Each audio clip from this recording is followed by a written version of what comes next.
Our protagonist resides in a realm of illusions where nothing appears genuine.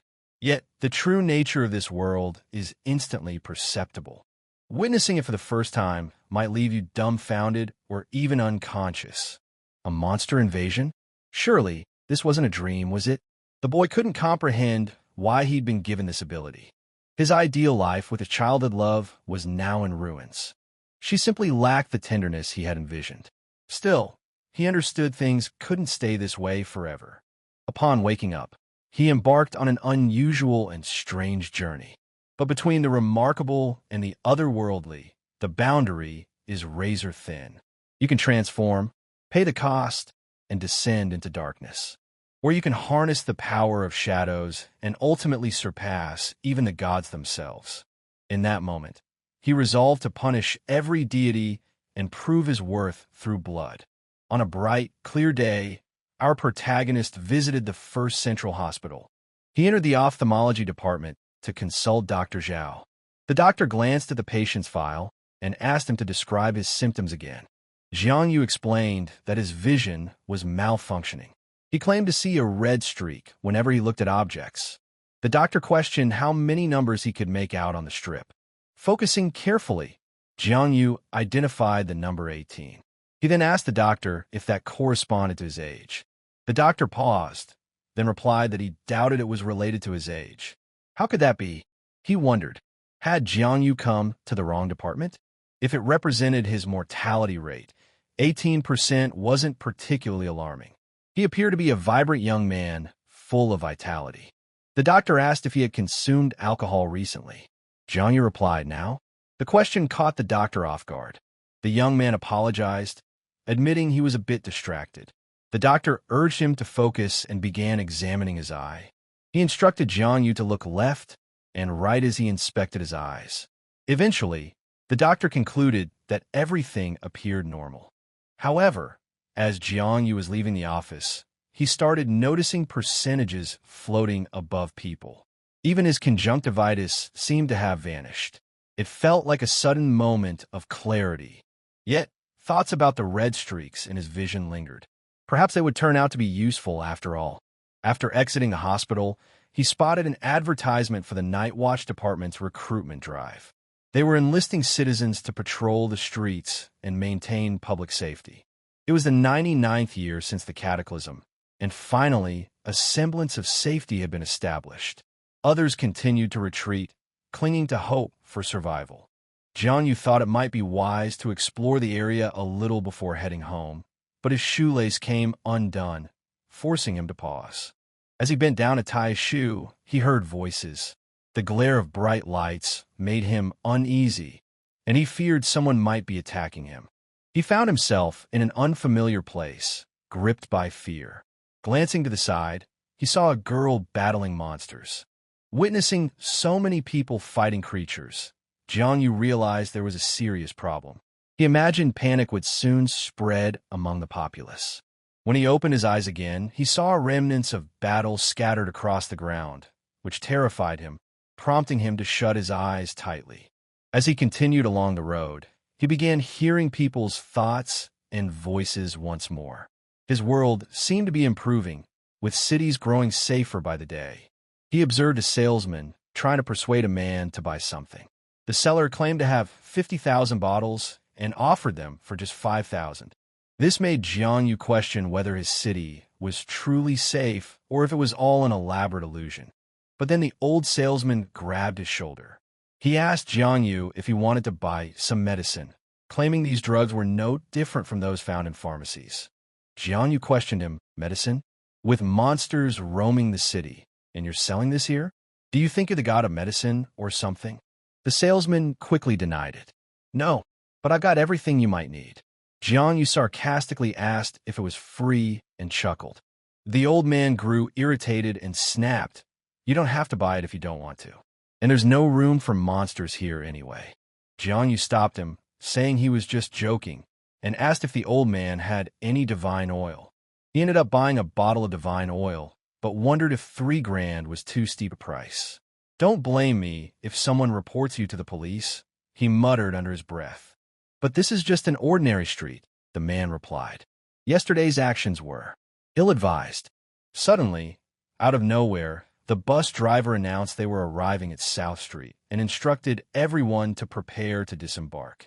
In that moment, Jiang Yu's eyes flashed green, and the reflection of his face in the window made him uneasy.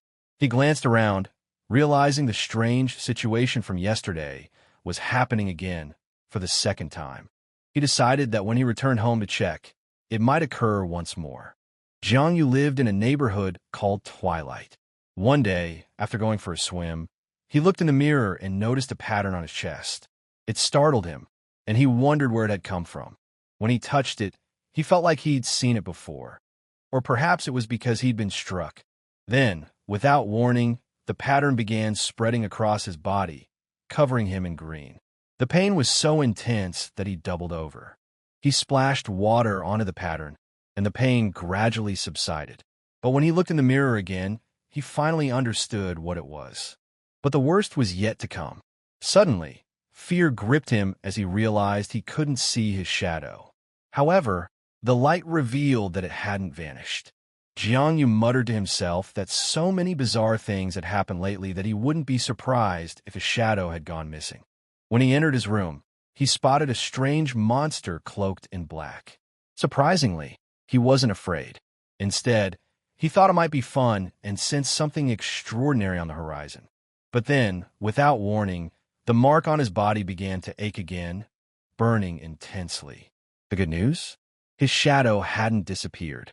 The bad news? It was alive. Jiang Yu had grown used to his shadow and started experimenting with it by commanding it to raise its left hand. To his astonishment, the shadow obeyed. Finding it fascinating, he instructed it to perform a public shakedown. But then, out of the blue, the shadow grabbed his head as a buzzing sensation overwhelmed him. He wondered, where did such a creature come from? Suddenly, his mark began to glow, and a flash of light transported him to an unfamiliar world he never knew existed. He paused to reflect on how he had described the shadow earlier. Finding it intriguing brought a smile to his face. The characterization noted that his shadow lacked consciousness and couldn't speak. Jiang Yu recalled reading that his shadow possessed all his memories. With that in mind, he quickly began working on his summer assignment. He was astonished when his shadow picked up a pen, prompting him to hold out another one. Running his fingers through his hair, he pondered whether he possessed any other hidden essences. After a moment, someone asked him why he wasn't writing. Annoyed, Jiang Yu snatched the paper, declaring that the shadow had all his memories and would solve the equation in just 2 minutes. The guy figured it would be amusing to ask the shadow to draw a horse. When he saw the result, he thought, with this skill, I could even write books and make some money. Jiang Yu remarked that his shadow was pretty talented. After reviewing its characteristics, he decided to explore its other abilities. However, he became intrigued by the shadow's bite line, which stated that the person had to touch the object the shadow originated from. Glancing around, he decided to give it a try. But nothing happened, and there wasn't even a manual to guide him. He realized that the dark side of the world was a strange place he had encountered before. Determined to investigate further, he ordered the shadow to stop what it was doing and started performing push-ups. As he began his push-ups, the shadow started sinking into the ground. Jiang Yu shouted, I meant push-ups, not disappearing. The guy called for his shadow to reappear, but suddenly, a black mark emerged on the wall, and a shadowy figure detached itself from him. Jiang Yu asked, Are you planning to run away? The shadow replied that it was on the dark side and questioned what exactly he was doing there. The shadow scribbled on a sheet that it was doing push-ups over there. Jiang Yu mused that perhaps the shadow's training could be more effective on the dark side of the world. The shadow instructed him to keep doing push-ups. Then just like that, it vanished again, retreating to the dark side of the world. He sat down at the table and declared, It's time to get to work. Outside, it was already light, and our protagonist was fast asleep, mouth wide open. He was having strange dreams involving his mom's friend, a fitness trainer, and his classmate Xiaoru. Suddenly, a friend heard something odd and opened their eyes. As he stood up, feeling the ache in his back, he reflected on how tired he was of holding that position. But then, someone knocked on the door and asked him to open it. Jiang Yu said he was coming, and there was no need to shout that IT was still mourning to IT was Lu Yaoyao, the boy's childhood sweetheart who was always acting testy. But suddenly he noticed that she was bleeding less for some reason. He decided to think about it and looked at the calendar, realizing that she had those days. Lu told him to hurry up and asked him what the guy was doing yesterday. He said the guy was talking about some business, but she didn't understand anything, and told the guy to tell me more about it. But the guy shut the door so hard, Lu got scared. Lu told the guy if he didn't want to show it, let him say so, and there's no need to slam the door so hard. But Lu was very surprised to see the guy's back, and she asked the guy if he'd worked out, or was it just her imagination? Jiang Yu would rather die than start working out. But how did he get such muscles overnight? Lu asked what he had done. Jiang Yu said that he didn't do anything, only did a few exercises, but he seemed to have realized that the result of the shadow exercises were reflected on him. Lu lifted up his shirt and told him he was a cheat, and it was impossible to get that many cubes in just a few exercises. Lu said she saw his father doing some business. She told the guy it wasn't too late to stop. Jiang Yu told Lu to shut up. After all, he doesn't do anything like that. But suddenly Lu grabbed his arm and twisted it. Jiang Yu started shouting and asked her what she was doing. Is she going to use lethal weapons? Lu took the bracelet and put it on his arm. The guy asked her what it was. Lu told him not to move because it was a pollution index device. The pollution index? Asked the guy. Lu said it shows murders, foreign objects, and grudges, and it's all part of the pollution. Lu said that if it's not eliminated in time, the accumulation threatens to degenerate and alienate people. Jiang Yu thought that his ability came from a manual on his chest. Would it be useful to them, he wondered? But suddenly there were strange and frightening lines on his body. The guy asked what kind of reaction was that. But suddenly she saw the gun in Lu's hand, and she thought she was going to shoot him. Jiang Yu can't let this happen and let Lu find out, and he needs to prevent it. Lu twirled her pistol in her hands and said it didn't look like anything. Jiang Yu said he'd already said that. He asked her if she was going to shoot him. Lu said that her father had taught her to be careful about everything. The guy remembered that he had done some drawings recently and asked her if she wanted to take a look. Lu told the guy with admiration to hurry up and show her. But the guy asked her to hold something because it might leak. Lu asked the guy to do things faster because she couldn't wait any longer.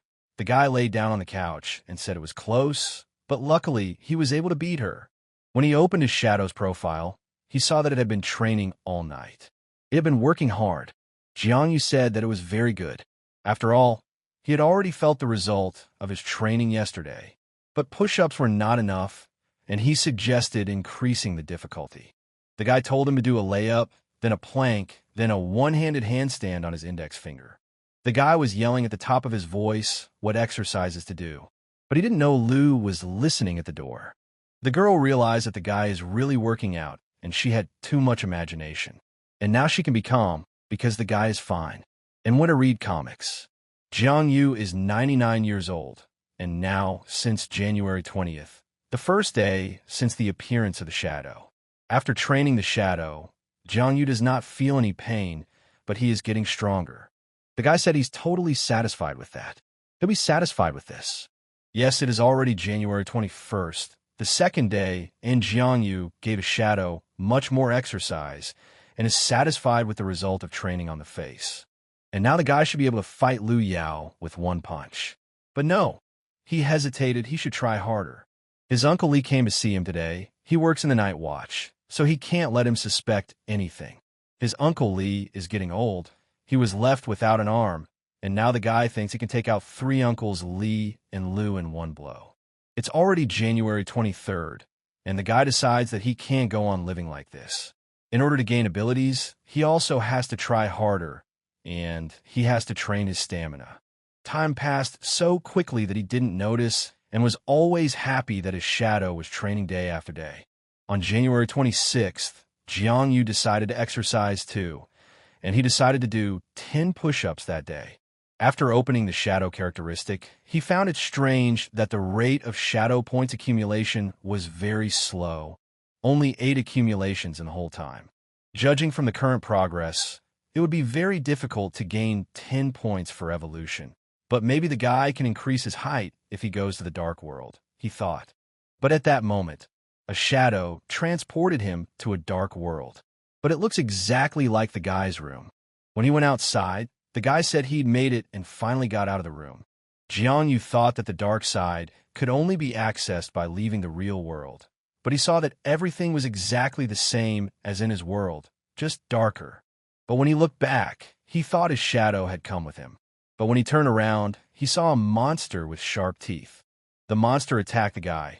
He tried to fight back and run away, but he couldn't. So he decided to activate the shadow icon. After moving to his world, he fell down and realized that the dark world is very dangerous. The monster scared him to death. Jianyu asked himself where this monster came from and why it attacked him specifically. But fortunately, the exercise made him much more agile, and he couldn't hurt him.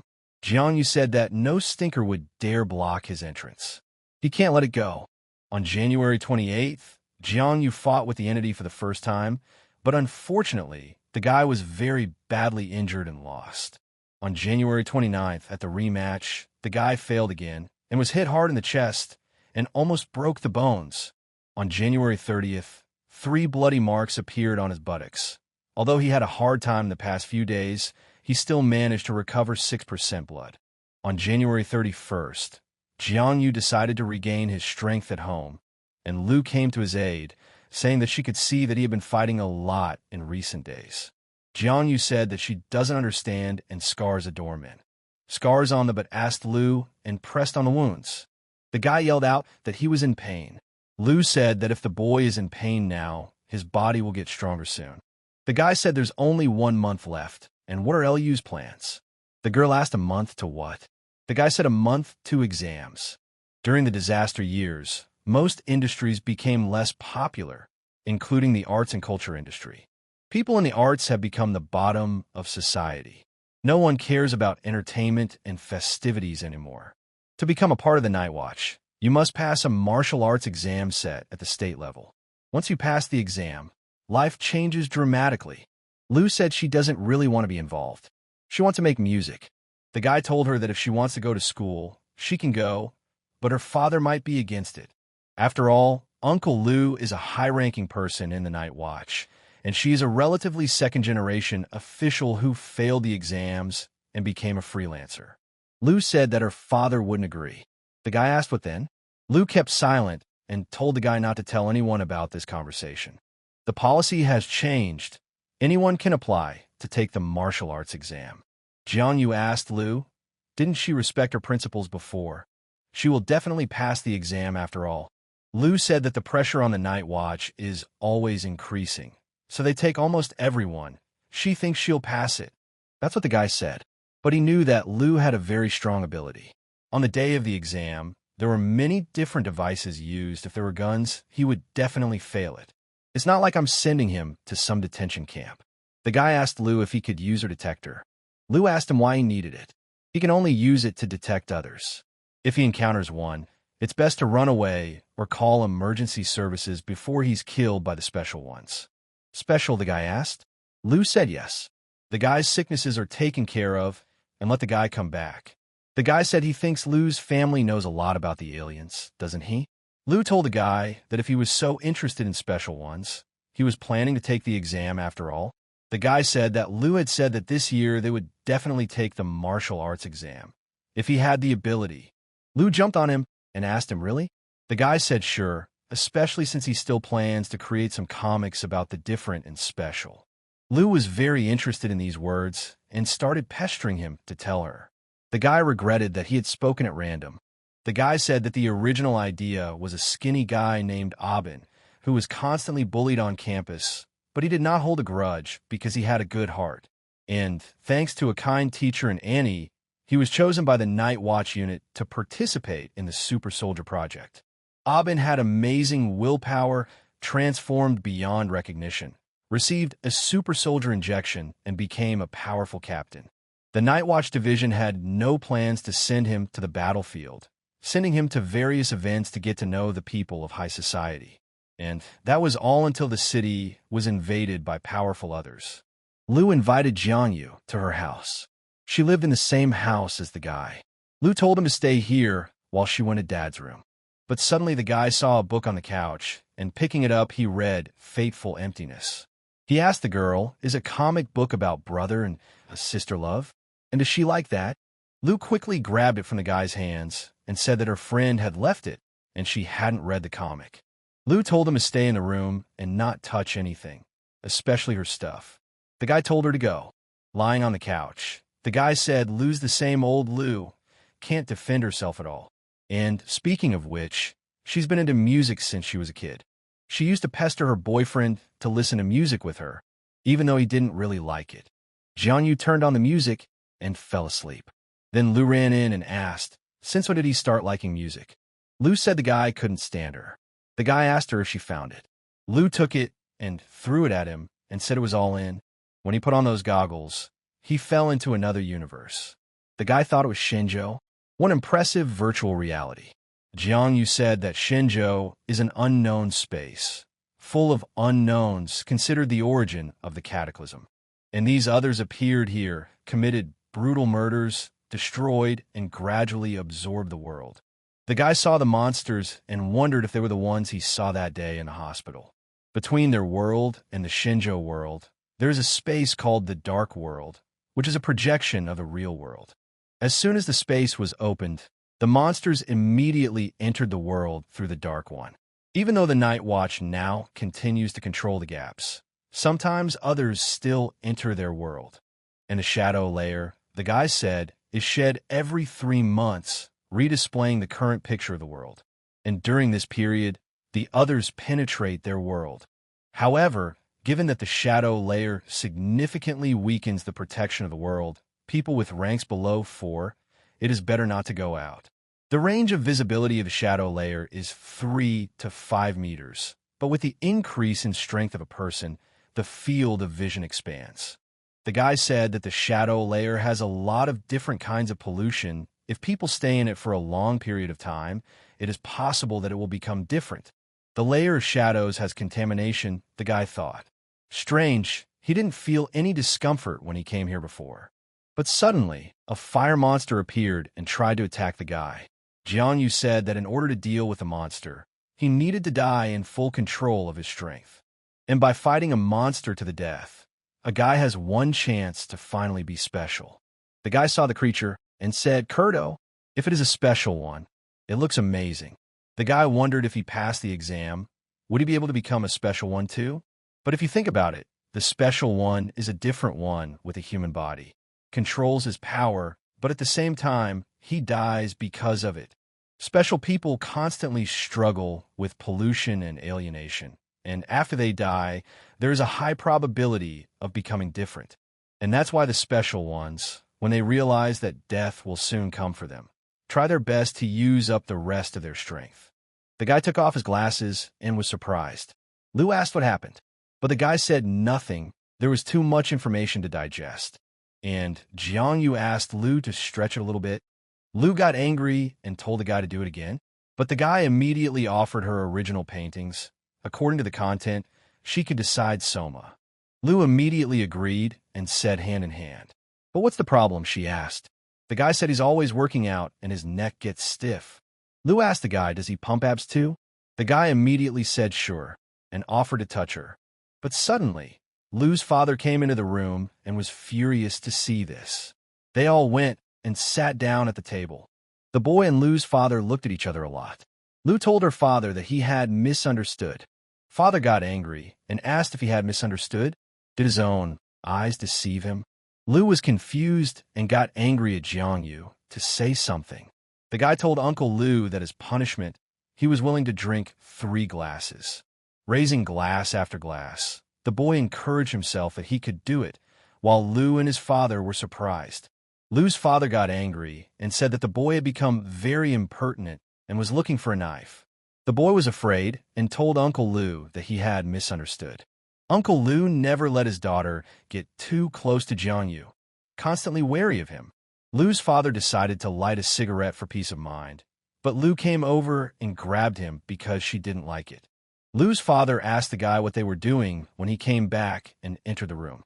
Jiangyu said that they were watching information about the different and special ones. Dad looked at the kid so menacingly and laughed and said, "That's what it is," and decided to talk to him about it. Lu's dad told the kid if he knew why the government doesn't let students know about all this stuff in advance. The kid said he didn't understand at all. Father Lu said that everyone's heart is different. Some people's evil begins to prevail over goodness. Despair can attract people from Shenzhou, and certain things should not be known to everyone. Father Lu said that not everyone has the willpower. If there's a hole in the heart, something else can enter at any time. That's why there are various tests before the exam. And only people with proper physical preparation can get in touch with the world of the others. But it's a very dangerous world. It's a shame that even with today's medical abilities, people still get out of control. Does Lu's father hope the boy understands? Jiangyu said that he understood everything, but he can't skip this year's martial arts exam. Besides, he's already understood everything long ago, so there's nothing to worry about. Lu's father decided to talk some sense into the kid, but then he got a call. He was told there was an urgent mission about the shadow layer. Lu's father said he understood and decided to go on the operation. He told the guy that he was leaving and that he'd better not upset him, and then he'd take him to the night watch unit. Jiangyu told Uncle Lu not to worry. He and Lu won't do anything so forbidden. Lu clutched at the guy and said, "What's the matter? They've never done anything like this before." "Or did the guy say that on purpose?" she asked. A guy was walking around his city and saw an advertisement for the night watch, which is always working for their good. The guy was frustrated that he wanted to learn more information, but in the end, only basic knowledge. Judging from Uncle Lu's reaction, said the guy, "These materials will be hidden, and he's afraid he won't see them again." But suddenly his phone rang, and it was Lu's girl telling him to get a carton of eggs and a carton of milk. The guy said she wanted to ask him for 2 packs of pads, but she was too shy. With a month left until graduation, the effects of shadow training are gradually fading. Sounds like the guy said shadow training isn't enough. He needs to add in the real thing. And lately, the guy has noticed that the propaganda about fighting the others has increased, and more people have signed up for the martial arts exam. But suddenly everything went dark and the clouds turned black. The guy said he felt as if something terrible was about to happen. But he calmed down and said he had too much on his mind and needed to stretch himself a bit. Jiangyu was walking calmly home, and suddenly he felt a dark force and was thrown into the dark world. A very bad man was waiting for him there. The guy recognized him and said he thought he lived in the same building as him and asked him why he was here. But this bad man kept approaching the guy. In this moment, he crashed in front of Jiangyu's legs. But it wasn't all for nothing. And at this moment, an old familiar enemy of Jiangyu appeared behind the back of the murdered man. The guy was walking home and said that he was terribly tired because lately the night watch has been getting more and more work. When he was a civilian, he thought it was an honorable job, but he worked overtime all the time. If he had known before, he wouldn't have taken the exam. But in front of him appeared a black funnel, which grabbed the children and tried to drown them. These little creatures were crying and asked the guy to help them. When the guy saw this, he said that the other had decided to drag people into the dark world. He was thinking that the other had sneaked into their world to harm people, but he had never seen people being dragged to the dark side in such a public way. The guy jumped after the kids without thinking. Grabbing a kid's hand, he couldn't help himself and was pulled in with them too. After moving into the dark world, the guy realized that things were bad. He had never even had a weapon with him, so he was going to die here, he thought. But this case was sensed by the monsters in the dark world, and the red monster decided to attack them. But the guy tried to fight back. When he calmed down, he saw that the breach had disappeared, so there was no way for them to get back in. He realized that in this world he was surrounded only by others who could attack them at any moment. In addition, he said that he had spent most of his time interacting with citizens and had already lost all of his fighting skills. But the worst part, he said, were the helpless children, who cried untimely and begged to see their mother. The guy said he had no choice but to send a distress signal and wait for rescue. The guy went to the children and asked them not to cry and gave them his watch, which could help them temporarily withstand the pollution here. And as soon as he thought of something, he would take them home. The guy thought the watch wouldn't help him much, so he decided to give it to his kids. As for their survival, it's all up to fate. The kids asked the guy if he'd really take them home. The guy told them yes, and told them to always be there for them. The guy said he'd just take care of a little problem, and it'd be over in a jiffy. The guy said that when he was 18, he passed the martial arts exam and enrolled in the martial arts department of the department's university. From the very beginning, he worked hard, laying a solid foundation, waiting to become a full-fledged fighter. In his second year, he won first place in the alien combat exam. But that wasn't enough. He believed in fate, but no matter how hard he tried, he still couldn't overcome the barrier and go over his limit. In the end, all he had to do was switch from the martial arts department to the humanities department to become a regular civilian member of the Night Watch. The guy who saw the monster said that it has a half-human form and moves on all fours, and he thinks it's a mid-level monster. But the monster pretended to disappear and attacked the guy stealthily. But it was not enough because the guy was able to react and strike. The guy said he's doing great. His friend are starting to come back. But the monster was not so weak and gave a strong blow to the guy, for which he was very surprised. The guy wanted to dodge the monster's blow, but his body was slower than his mind, and he didn't calculate a bit. With each attack, the guy said that his body was getting heavier. It seemed like numerous needles were piercing his body. But every time he ran away, the guy decided he had to end it and do something about it. Taking all his spirit and strength into his hands, he managed to attack the monster with his shadow blinding power. With such a mightily strong blow, the monster didn't expect such a thing from a guy and screamed in pain. The guy saw and said that pollution is increasing. Whenever the monster uses his skills, pollution increases. Unskilled people like this guy can't use their abilities repeatedly. Luckily, since he became a civilian, he hadn't used his abilities that often, so the contamination was at a low level. The guy said that if he didn't take the risk now, there might not be a future. But when he faced the monster, he was defeated. The guy was very angry that the monster was able to adapt to his skills so quickly. He had an average level. Any martial arts student would be able to deal with the monster in no time. But it's not easy for him because of the difference in talents. He can't win, he said, but he can't give up. The only thing the guy said he could do was stall. Wait for the other members of the Night Watch to show up. But his death was not far off, and a monster ran its claws across his chest, and the guy fell. Looking down at the monster, he said he was dying, and when he was 15, his whole family was killed by the others. And so the guy at 18 decided to take a martial arts test. And at 20, he was expelled from his sophomore year. At 21, he joined the Night Watch unit as a civilian for years since then. This is his life. It may not seem easy, but for this world, it's the norm.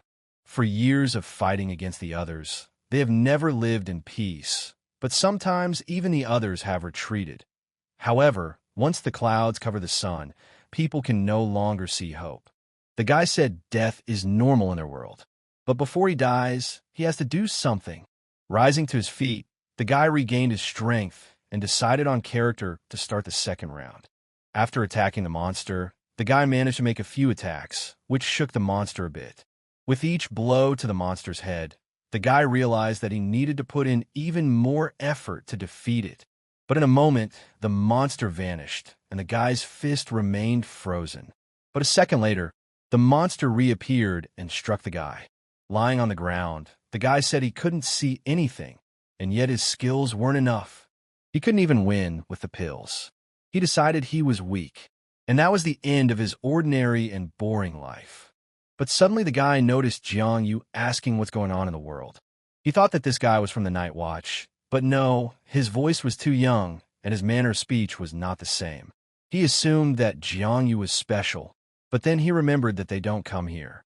Jiang Yu took the guy by the shoulder and told him to rest, otherwise he can rely on him. Besides, the entrance and exit of the dark side is tightly controlled. No random person can get in here, said the guy. Unless he's part of the mysterious forces residing on the dark side, said the guy. In front of his eyes, Jiang Yu received a strong punch on his face. When the guy saw this, he said that Jiang Yu was very weak, but he couldn't help himself and slapped the monster, saying that his opponent was him. But Jiang Yu found a bottle of soy sauce and decided to stab the monster. Dodging the blow, he stabbed it. Jiang Yu told the monster that it was useless to do anything, since he had already figured out his scheme.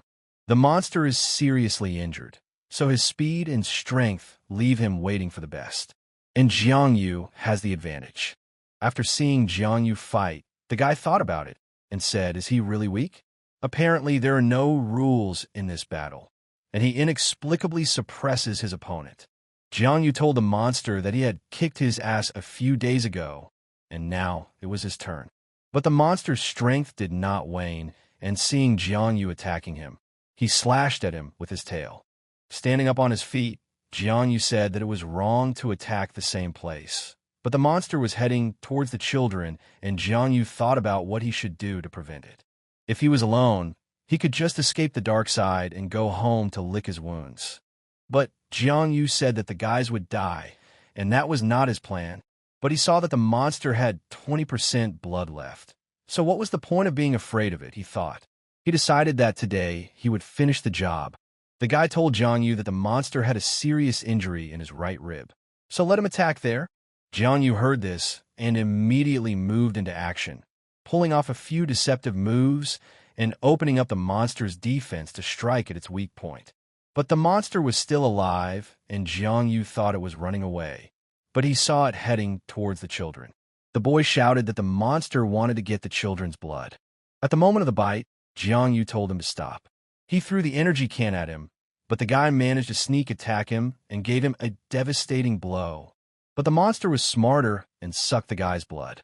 He saw the monster's blood getting bigger and bigger. Jiang Yu grabbed the monster by the hair and bit it, reducing its blood by 2%. Tearing it into pieces, Jiang Yu said that it was like a toddler and barked like a dog. Jiang Yu asked him, did he want to taste human flesh? If he wanted to taste human meat, let him take the risk. But the guy was very angry and gave him a crushing blow. With a touching blow, the monster was torn into tiny pieces and the monster exploded. With his face covered in blood, Jiang Yu finally took revenge on him. But suddenly his eyes began to darken as if he was losing consciousness. When he traveled back in time, he saw how his city had changed. It was on fire and in a sea of corpses. But he saw that it wasn't so clean. He noticed that he was surrounded by an army of aliens who all attacked him and devoured him. The sun has disappeared. The dark side has enveloped the world. Hope has been lost. Some fight in silence, die, and it's common. And some understand and some don't. But suddenly he heard a strange voice telling him to wake up and get up. And hold him back. Was he alive? When Jiang Yu opened his eyes, he said he was alive and realized he was just having a bad dream. But in his mind, Jiang Yu felt that after killing another, his memories were cut off. The guy asked him if he was okay, and why didn't he say anything? Jiang Yu came to his senses and said he was here. After seeing the guy's level, Jiang Yu said that he was in a serious condition and had lost a lot of blood, but he could still stand on his feet, and it was amazing. The guy asked Jiang Yu to sit near the wall. The guy asked him if he was a member of the watch. Jiang Yu realized in his head that the guy didn't recognize him, even if they live in the same house. And it seems he can't see well, so it's normal that he didn't recognize him. Jiang Yu told him no. The guy looked at him and replied that it couldn't be. The other was very strong, and the guy doesn't believe that Jiang Yu isn't a member of the Night Watch. Jiang Yu smiled and resented in his head for this communication like this. After all, he had just saved him. The guy said it's funny because Jiang Yu is so strong. Soy sauce hit the other guy. It's very clever. Jiang Yu asked the guy if he was all right. Even in this state of laughing, the people from the Night Watch are amazing. The guy asked Jiang Yu what university he was in and what course he was in. Jiang Yu replied that he was a sophomore at Beidou. He realized that it was better that the guy didn't recognize him, so he didn't need to tell him the truth. The guy was surprised that the guy came out even younger than him. He asked him what his specialty was. Jiang Yu was already getting angry at his curiosity. The guy said it might be martial arts, because Jiang Yu is too strong for the humanities. A guy asked Jiang Yu if he had a cigarette. He said he only had bikes. The guy said that it was somehow not enough. He gave him. Jiang Yu said that he had originally bought a lot, but during the battle, everyone had broken. The guy asked him if this was the first time he had single-handedly killed someone else. Jianyu said he thought it was the first time. The guy sighed and said that he always admires them.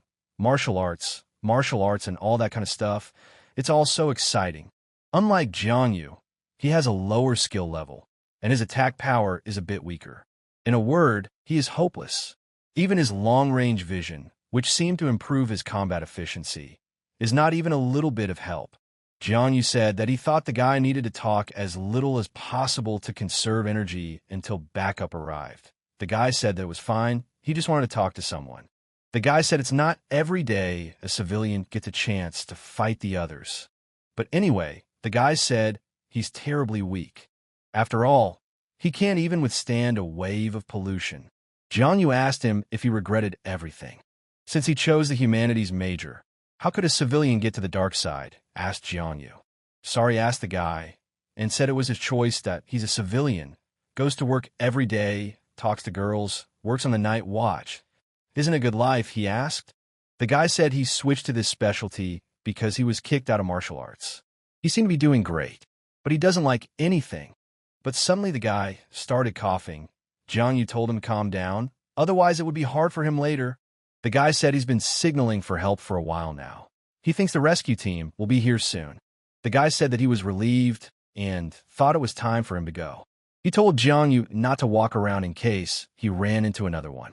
After all, his ability wasn't enough to fight several others at once. Jianyu suggested that he talk a little more before the rescue team arrives. Jianyu knew that he had to leave quickly. In his head, he told him to give him a break because he was already tired of his chatter. The guy decided to tell Jianyu when he used to be brave and tough and not afraid of anything.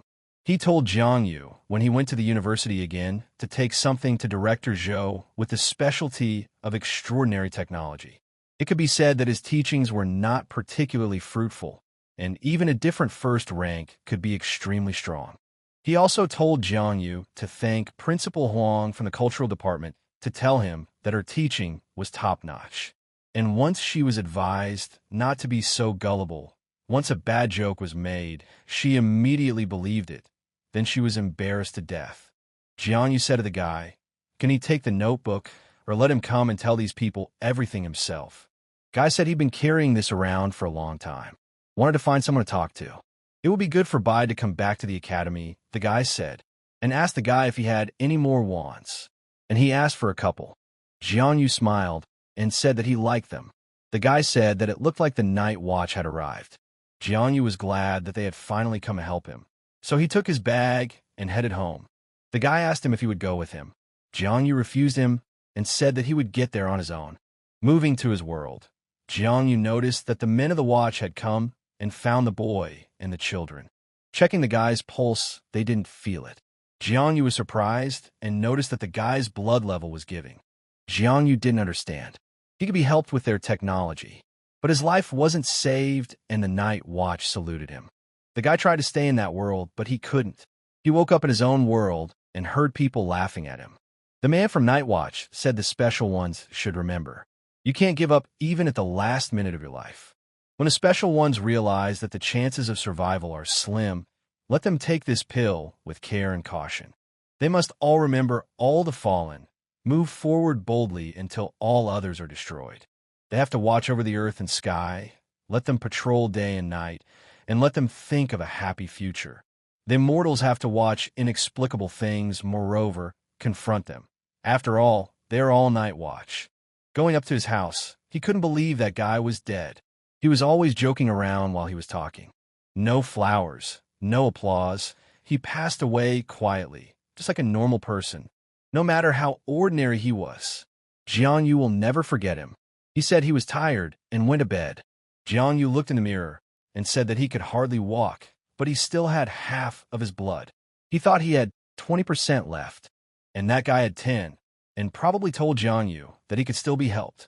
After opening the refrigerator and removing the extra food, Jianyu said that it seems that training your body is not enough. Willpower is also very important.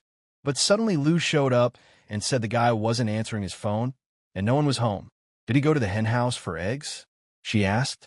The guy smiled and said that New Year's Eve is coming soon. The queues are huge. You can wait half a day. And he was surprised and asked her how she got the keys to his house. Lou said he doesn't cook or order his own food, so Uncle Lee asked her to take care of him. The girl was very threatening when she saw him and asked him what happened to him. Did he fight? The guy said it's late and she should go home. Otherwise, Uncle Lou will get it wrong again. Lou told him to turn around, but the guy was stubborn and said he was hungry and wanted a bun. Grabbing the guy's arm, she saw his deep wounds and asked, "How'd he get hurt like that?" The guy threw up his hand and said he forgot to buy eggs. Lou told him to come back and not leave. Let him answer first. The guy said he was attacked and robbed on his way home, but then he caught up with the guy and beat him up, so there's no need to feel sorry for him. When the police arrived, it was hard to recognize the attacker as a human being. The guy thinks Lou can't even imagine how good his reactions are. Left uppercut, then right up and down combo. He thinks even a mugger's mother wouldn't recognize him. But suddenly Lou moved closer to the guy and touched his face. The guy got excited when he saw her eyes. But in his head, he knew it was a bad idea to tell her that. She'd never believe such nonsense. Lou asked the guy if his wounds hurt. Jianyu said no. He just wanted to sleep. Lou said that this whole situation should be told to Uncle Lee. It's not right to fight at night. The guy said it wasn't a fight. He was just standing up for himself. He asked Lou to come back, but the girl was so stubborn. She said she couldn't be convinced. The guy fell down and said he was too weak and couldn't go on. Lou immediately asked the guy if he was okay. Lou said she thought the guy needed to go to the hospital. Jiangyu told her not to worry, because the medicine at home was better than any hospital. Lou looked at him menacingly and asked if he thought she'd give him medicine. The guy asked Dr. Lou to fix him up. Lou took over his treatment and wrapped him in bandages. The boy screamed in pain, but he was patient and didn't show his weakness. The guy started to resent it because he just gave permission to give the medicine, not turn him into a mummy. Lou asked him if he'd do it again. The guy said no, it won't happen again. Lou ordered him to swear. Showing his tongue, the guy denied it and said he wouldn't do it. The guy told her to realize it's in their nature. They can't live without fighting. Lou insisted and asked him to repeat what he said. The guy said he was just going to watch and he wasn't going to fight. Lou got up and said she was leaving. The guy was surprised and asked if she wanted to stay. He had a big bed, and Lou took the door and slammed it shut. While trying to sleep, Jiangyu remembered that the guy had asked him to send a message to Beida. But suddenly, Jiangyu stood up abruptly and jumped off the couch. Remembering that this guy didn't even give his name, Jiangyu wondered, would his first killed other be displayed somewhere? Or would he be consumed with a shadow bite before the kill registered? After opening the shadow's characterization, he decided to first look at the skills he had learned. He began to train the insidious strike, but it didn't go according to plan. And he said the system messed up, but he thought it might be because there was no target of attack. Sitting down on the couch, he said he'd try again later. He began to learn more and more about his abilities. But the indignities were ahead. Why couldn't they write in plain language on the menu? And why only in the dark is it effective? What in the light than to do, he thought. He was told that his shadow had undergone a drastic change, so he could now fully control it and merge with it. But suddenly he saw a new skill called shadow form. He thought it was a miraculous ability that was written under the fourth item. It was said that if he was seriously injured, his blood volume would be delayed to slow the approach of death. He only got angry after seeing this ability when his blood volume dropped by 99%. He'd rather die happy, said Jiangyu, but he accepted that it was a good ability anyway. So he decided to put it to the test and order the shadows to come out. The shadow came out and stood in front of him. Touching each other with their fingers, they joined together as one. After making a few movements around the room, everything flew around. The guy was surprised from his speed. Taking a sledgehammer with a weight of 100 kilograms, it hit him in the face and used defense. But nothing happened to him, and he said that we can't win. But suddenly he heard the neighbors shouting for him to calm down. The guy said that he is not conspicuous in the eye, but also well justified. The shape of the shadow is something. In the menu, he saw a section of a human stalker, which can be opened. Opening it, he learned that he has part of the abilities of this skill. But a window popped up saying that sometimes risks can turn into opportunities. But the guy decided to try and open it. He saw that the system marked the word risks in red. But maybe it's better to refuse, he thought. But the word risks can turn into opportunities did not get out of his head. But his thoughts were inclined to answer, yes. Before he knew it, he was being swallowed up by the shadows, because he hadn't quite made up his mind yet. Menu told him that if he doesn't take risks, he'll die. He's a born killer whose attacks will always do damage. The guy realized that even a god could be damaged. After activating the shadow form, his killing ability would be greatly increased, and the need for a certain balance of blood volume would be reduced. And when the victim's blood volume reaches a certain limit, the band above his head will turn scarlet, and he will be able to observe the gradual death of the victim. And when attacking, he can activate the decapitation skill, which depends on the blood level, strength, ability, and other factors of both sides. Decapitation became very interesting to the guy. He thought maybe this was the skill that activated last time, when he killed someone else. The skill of absolute damage and decapitation gives the guy hope that he is invincible.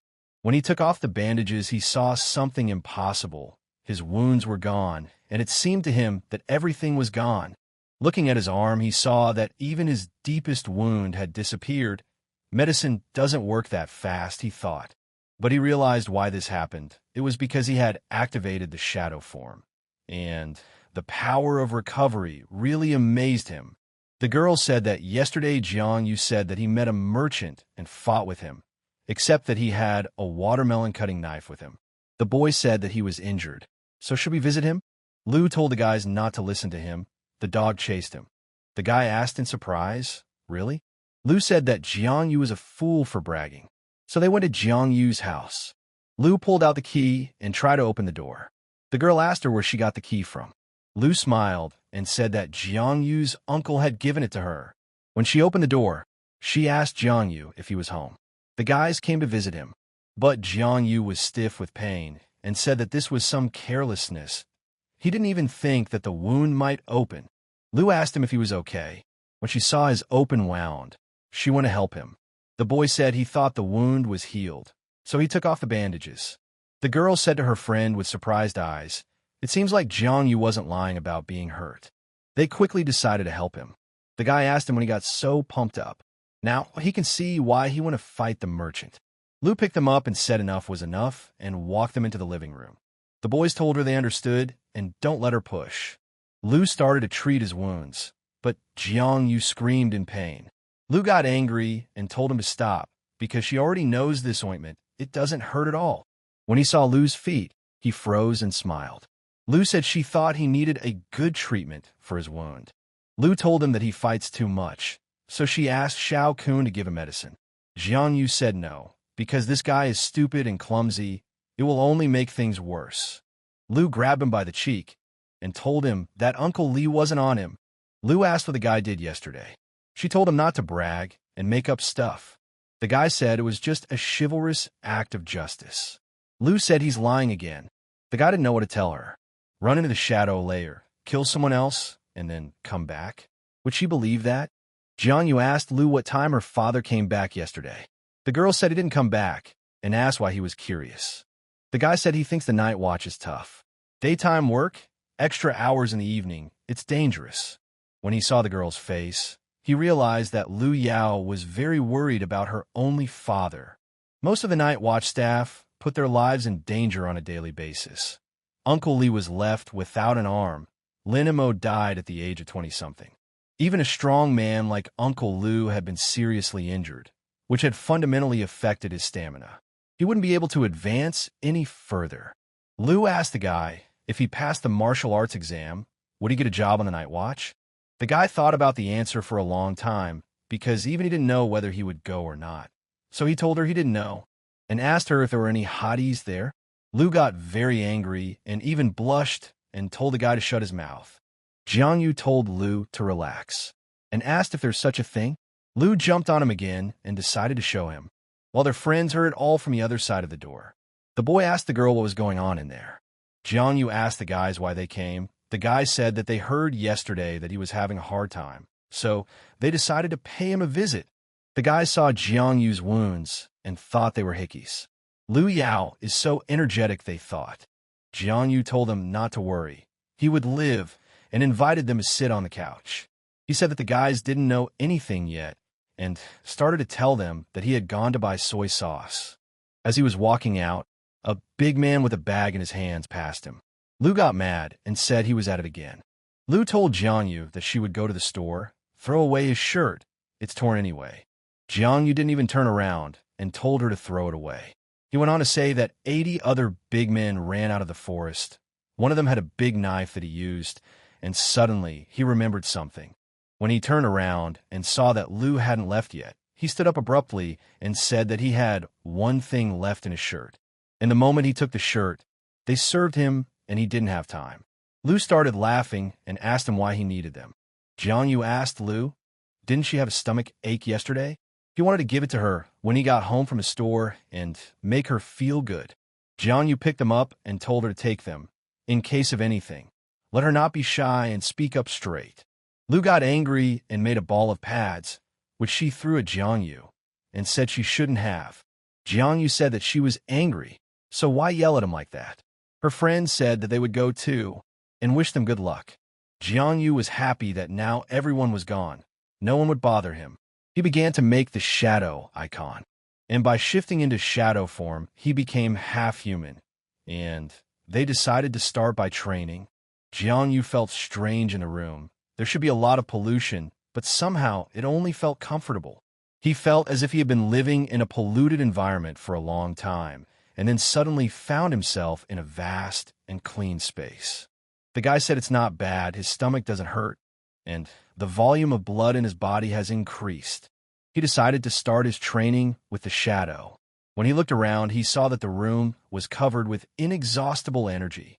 But suddenly came the message of turning on the shadow form. There was a perfect entry into the shadow layer. He feels his body's energy being completely released, and he becomes free. He tried practicing. During the training, the shadow bite is activated, which only absorbs the darkness from the shadow layer. The physical condition is greatly strengthened. But to him, it often began to fall out that the physical state is strengthened during exercise. And he said he realized that there are about 1,000 ways to strengthen. Jianyu said that there was too little space here, so he decided to train outside. He said that since he was so capable in this world, shouldn't he be worshipped by everyone? After a long time of thinking about what to do, he took up the tourniquet and decided that he would become a champion of the tourniquet. Strangers came to the Night Watch apartment headquarters and broke into the interview room. The chief said that according to reports, the disturbance in the shadow layer has increased in frequency and is currently unpredictable. The level of pollution has increased dramatically, spreading over large areas. The main said the 3rd, 7th, and 2nd squads have found gaps in the northern, southern, and eastern districts. The woman said that it will not be easy. Judging from the map of the distribution of the front lines, the pollution covers mostly residential areas, and not randomly, as it was before. The chief realizes that the others have been appearing much more frequently lately. In the past 2 days, there have been 4 incidents of people being dragged into the shadow layer. They may think it's extremely small, but no one knows when they will attack next. Compared to the shadow layer anomaly, the breaches are much more dangerous. If you compare a shadow layer anomaly to a ferocious beast, it feels as if a Godzilla has launched its attack. The head told his subordinates not to be discouraged. It's just a suspicion. Don't act like they've already lost. Besides, aren't they ready for battle? Headley asked. Everyone looked at the head and said nothing. Head Lee told the guy to keep talking, and he said it was time to move on to the recently suspended. The unknown man stood in the headquarters and looked out the window, pulling out a pack of cigarettes. He was punishing himself for the fact that just before the new year, he was so screwed up. When he took a cigarette in his teeth, he was surprised because someone had switched cigarettes for cookies again. Suddenly, Head Lee threw him a pack of cigarettes. Lee asked him what happened to his face. You want some too? The man told him to forget it, and threw the pack of cigarettes back, saying he was afraid of lung cancer. Are you afraid of that? Lee asked him and laughed. The man told him not to talk nonsense, and asked him what he had left him for. Head Lee smoked a cigarette, and said that something else came from above. The man was surprised, and asked what came. Also urgent, the man said, and asked if there was any confirmation of the information. Chief Lee told him to check the laptop. Headley asked the man what direction her daughter would take, humanities or martial arts. Lu's father said that they haven't thought about it yet, but they have to wait for the results first. When he opened his laptop, he saw a notification that said, the special ones who have second or higher rank are asked to apply for admission, but first they need to pass the exam. Commander Lu said, "What's all this about him? What about Headley?" Commander Lu said he doesn't think he's honest about his abilities. And in general, does he stand out at all? Commander Lu asked if he wanted to send him to learn special humanities. Chief Lee said no, and told him to let him learn ordinary crafts. Commander Lu asked Headley, "He's joking. He hasn't even passed the test yet. What if he passes it brilliantly? He knows that it's compulsory to enter the special faculty." Chief Lee put out his cigarette and said he'd take a look. Commander Lu told him to be clearer. Headley told him to perform his duties with the utmost care. Suddenly a girl came in and said she apologized for disturbing them. Commander Lu told the girl to tell him what happened. The girl said that she had just received a message from the Shadow Layer. The message was about new aliens who have superpowers, and a description of them. The girl said that the observers had discovered a strange alien. There was no record of him in the database, so she wanted to ask the commander. Commander Lu was very angry because he was surprised to see the description of this other one. In the Shadow Layer, the guys saw the spider again. It contains a lot of protein, which is several times more than the same rice. And the spider meat, said the guy, very juicy and delicious. After cauterization, the hair is easily removed. Try to catch it right away. That spider meat is like no other. He was surprised that so many people appreciated the Shadow Layer. It will soon become popular on the internet. He wondered if there were more people filming. But suddenly a shadow appeared and knocked the phone out of his hands. A new message came in, and the guy was very surprised, and he saw that his life would be over in 100 hours. The guy asked how so, and why he only had 100 hours left. He realized that there would be certain risks in opening this skill. The guy said there are certain risks that were mentioned earlier. It's a real disaster. The guy told himself to calm down. The main thing is not to worry and to think of something. From the description, Jiang Yu said, he needs to fulfill the position of a hunter and hunt. In other words, he can live as long as he kills others. But he also realized that, according to the text, with the help of hunting, he can get immortality forever.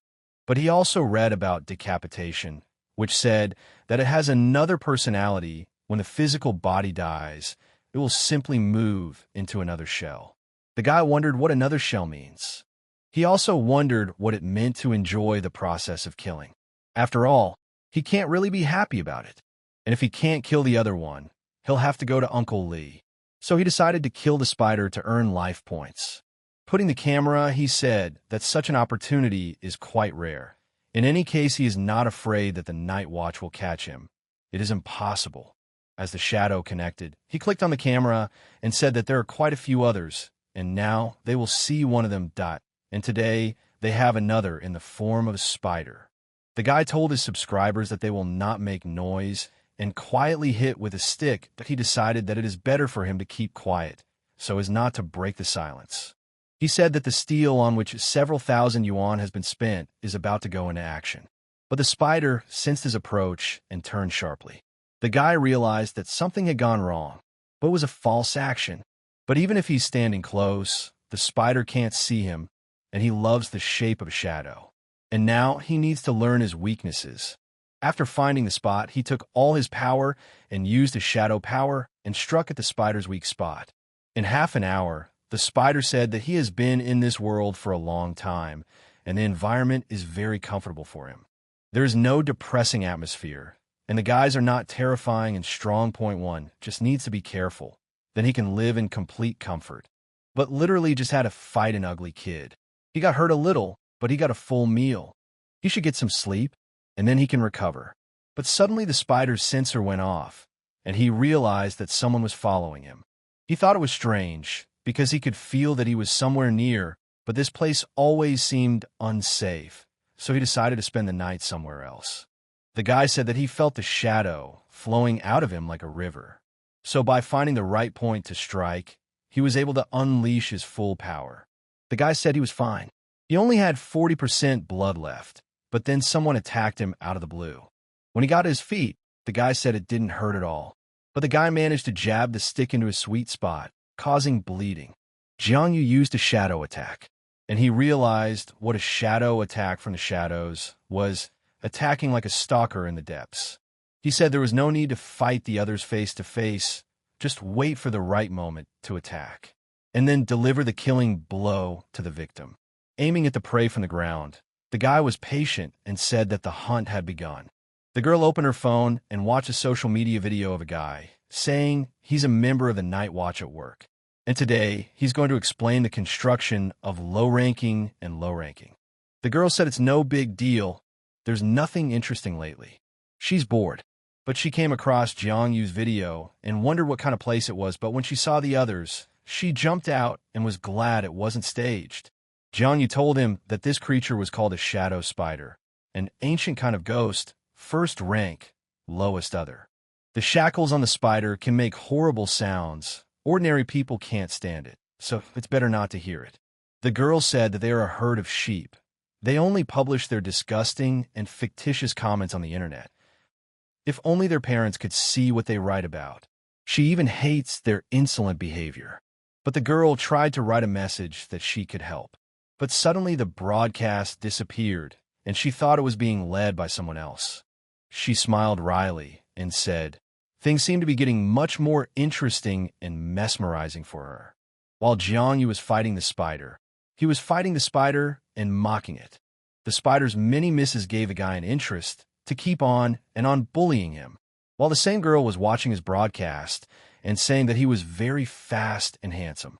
The spider released its acid and covered the ground. Jiangyu laughed and asked, "Does he think that by doing this, the guy can't do anything to him?" The guy used his shadow bifurcation ability to confuse the spider and attack it. After coating everything with acid, the guy said he could move around in them without any difficulty. And he said he can still teleport, go through buildings as long as he needs to. Jiangyu said that he was a hunter from the shadows. The endless killing started to destroy his planet, but he remembers his name clearly. He said his name was EU, and used his new skill, Shadow Bite, sucking all the power out of the spider. After sucking out all the power and leaving only the bones of the spider, EU said that his hunt had been completed successfully. The girl hugged the phone and said it was very exciting, and she hadn't seen anything like it in a long time. The girl decided to sign up to draw attention to herself. Maybe she can get in touch with this blogger. After opening the characteristic of a shadow, he saw and said that the spider was only the first level of the middle rank, and the guy thought that he had defeated a strong enemy. The guy said that there was a big gap in strength between him and this other, but he took advantage of the shadow attack. But then his phone rang, and he saw that his audience had increased by 150 people. The guy said the live broadcast was over. He decided to keep the viewers in the dark for the day, so he decided to pique their interest. Using a shadow net, he rose up into the sky and shouted that he was like a Spider-Man. But he couldn't control it and crashed into a wall. When he came to, he said he was in a lot of pain. He'd have to practice with her more. When he opened the menu, he saw that his lifespan had become 7 days. He wondered if his lifespan had increased by only 3 days, less than he had expected. Even though there's still 7 days to go, it's not easy to find them, so he'd better be on the safe side. He received a note saying that the hunter should hide in the shadows. The more he hides, the higher his reputation. But also received a notice about unlocking the authority value. With this, he can mark his victim to make it easier to find their weaknesses and strike. And for a single target, the mark can only be created for 1 second. As reputation increases, this time increases. And each mark charges a certain amount of energy. This ability reveals his location, and let him use it with caution. Jiangyu scratched his head and said that his authority had been unlocked. When did he become famous? Is it because of his live broadcast? The guy thought and decided that he would hunt others, gain subscribers, and unlock new abilities. With this kind of recruitment, both strength and abilities would increase. Jiangyu said that he needed to try a little harder today. After applying his mark, he immediately found another one dot and used a decapitation attack. The next morning, he woke up in pain. It was Lu who was treating his wounds again. She asked him what was going on and who was he fighting with again. The guy told her to calm down because he was going to be a hero and she wouldn't understand. Really, Lu asked? And how many heroes whine about being hurt every day? Lu told him to stay out of trouble if he didn't have the right skills. The guy said he could heal his wounds in a second with his shadow form. And he didn't turn it on so Lu could help him. Lu asked him what he was talking about. The guy immediately changed the subject and suggested she watch a movie. Lu said there wasn't much to see. So she opened her phone and told him that there was a new blogger who had piqued everyone's interest. Interest? Asked the guy, surprised. Lu showed the guy his live feed where he was introducing himself. The guy couldn't help himself and spit the water out. Lu asked what was wrong with him. Is he stunned?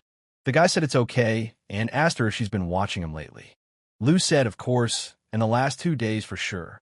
This EU has become the most popular and unusual blogger. The guy asked in surprise, really? Isn't publishing others punishable by law? The guy realized that he had somehow become famous too quickly, so the Night Watch wouldn't catch him. Lu said that he shouldn't divulge his knowledge of them. His current shows don't really affect people's minds, so it's okay. The girl told him to watch, because it's a real fight with the other one. You have to take his example and act. But she said there's another video where another blogger did a dissection of the video. But Lu's touch dazzled the guy, and he froze for hours staring at her. Lu asked the guy if he thought she could be famous too. The guy asked her what she was going to shoot, put on a white silk dress, and start dancing in the shadow layer. Guy asked her if she thought it would be too informative. Would she be like a member of the Night Watch? The guy said if she started going out in that outfit, her fans would start stalking her. No good can come of it. Lu asked and pulled out a gun and put it on Jiang Yu's torso. She asked if the guy was injured when he was stalking someone. Jiang Yu raised his hands and said he was joking to Lu said, how does she know the guy is telling the truth? The guy told Officer Lu to give him a break, but she told him to go make food. Jiang Yu plopped down on the couch after doing everything and was glad that she had finally left. Opening his personal blog, he saw numerous messages that even annoyed him. After reading them, he was upset and said that all people thought he was a scammer. But when he opened the link in his private messages, he saw the video. It said the guy is being greeted by the Earth Tao. He won't be shopping today. And best of all, they're going to take down a crook today. Dao asked his subscribers if everyone had seen the video with EU and the others, and who he was. The Dark Layer, the other, the killer with amnesia, the different songs. Do they all think it's real? Dao will show them the video and analyze it thoroughly. For starters, he said, watch these 2 frames. You can see there is no smooth transition between them. The video is spliced together. Dao told people to look at the background again. It's quite obvious that after the video was taken, Dao said there was editing. The guy said, isn't this just a regular food blogger walking around various restaurants? Why would you make an expose video on a guy? Besides, the guy said he just cropped out a few of his photos. Does that count as Photoshop too? Dao said why he made a video review on him is because he is a freelancer of the Night Watch. When he was young, he killed countless others, so he can recognize a fake at a glance, and said that now they will discuss another thing. The guy decided to look at the comments. When he saw them, he laughed and said that they are all fools and do not understand anything.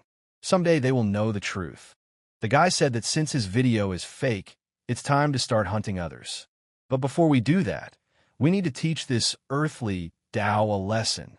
The guy took these comments normally, without any aggression, and said he was a born hunter, a man who terrifies his enemies.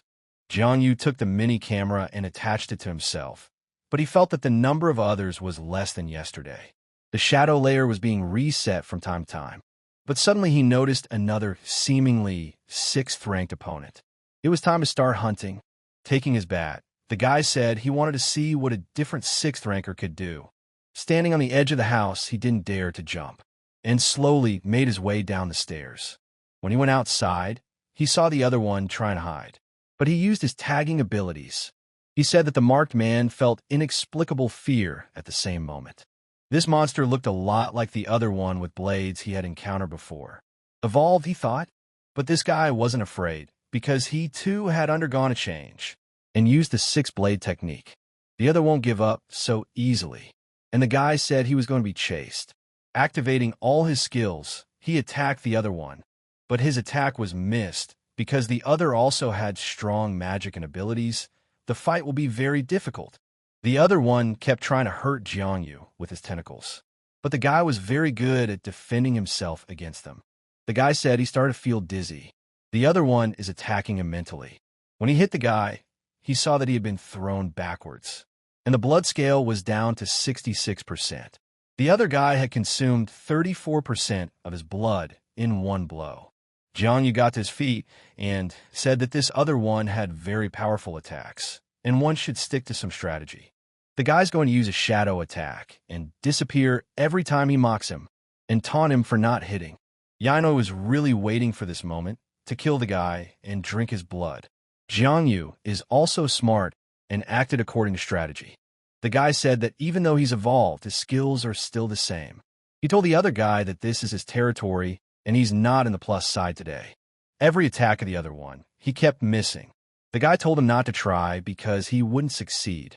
The guy didn't wait long and used a decapitation attack. Suddenly the guy froze in a moment.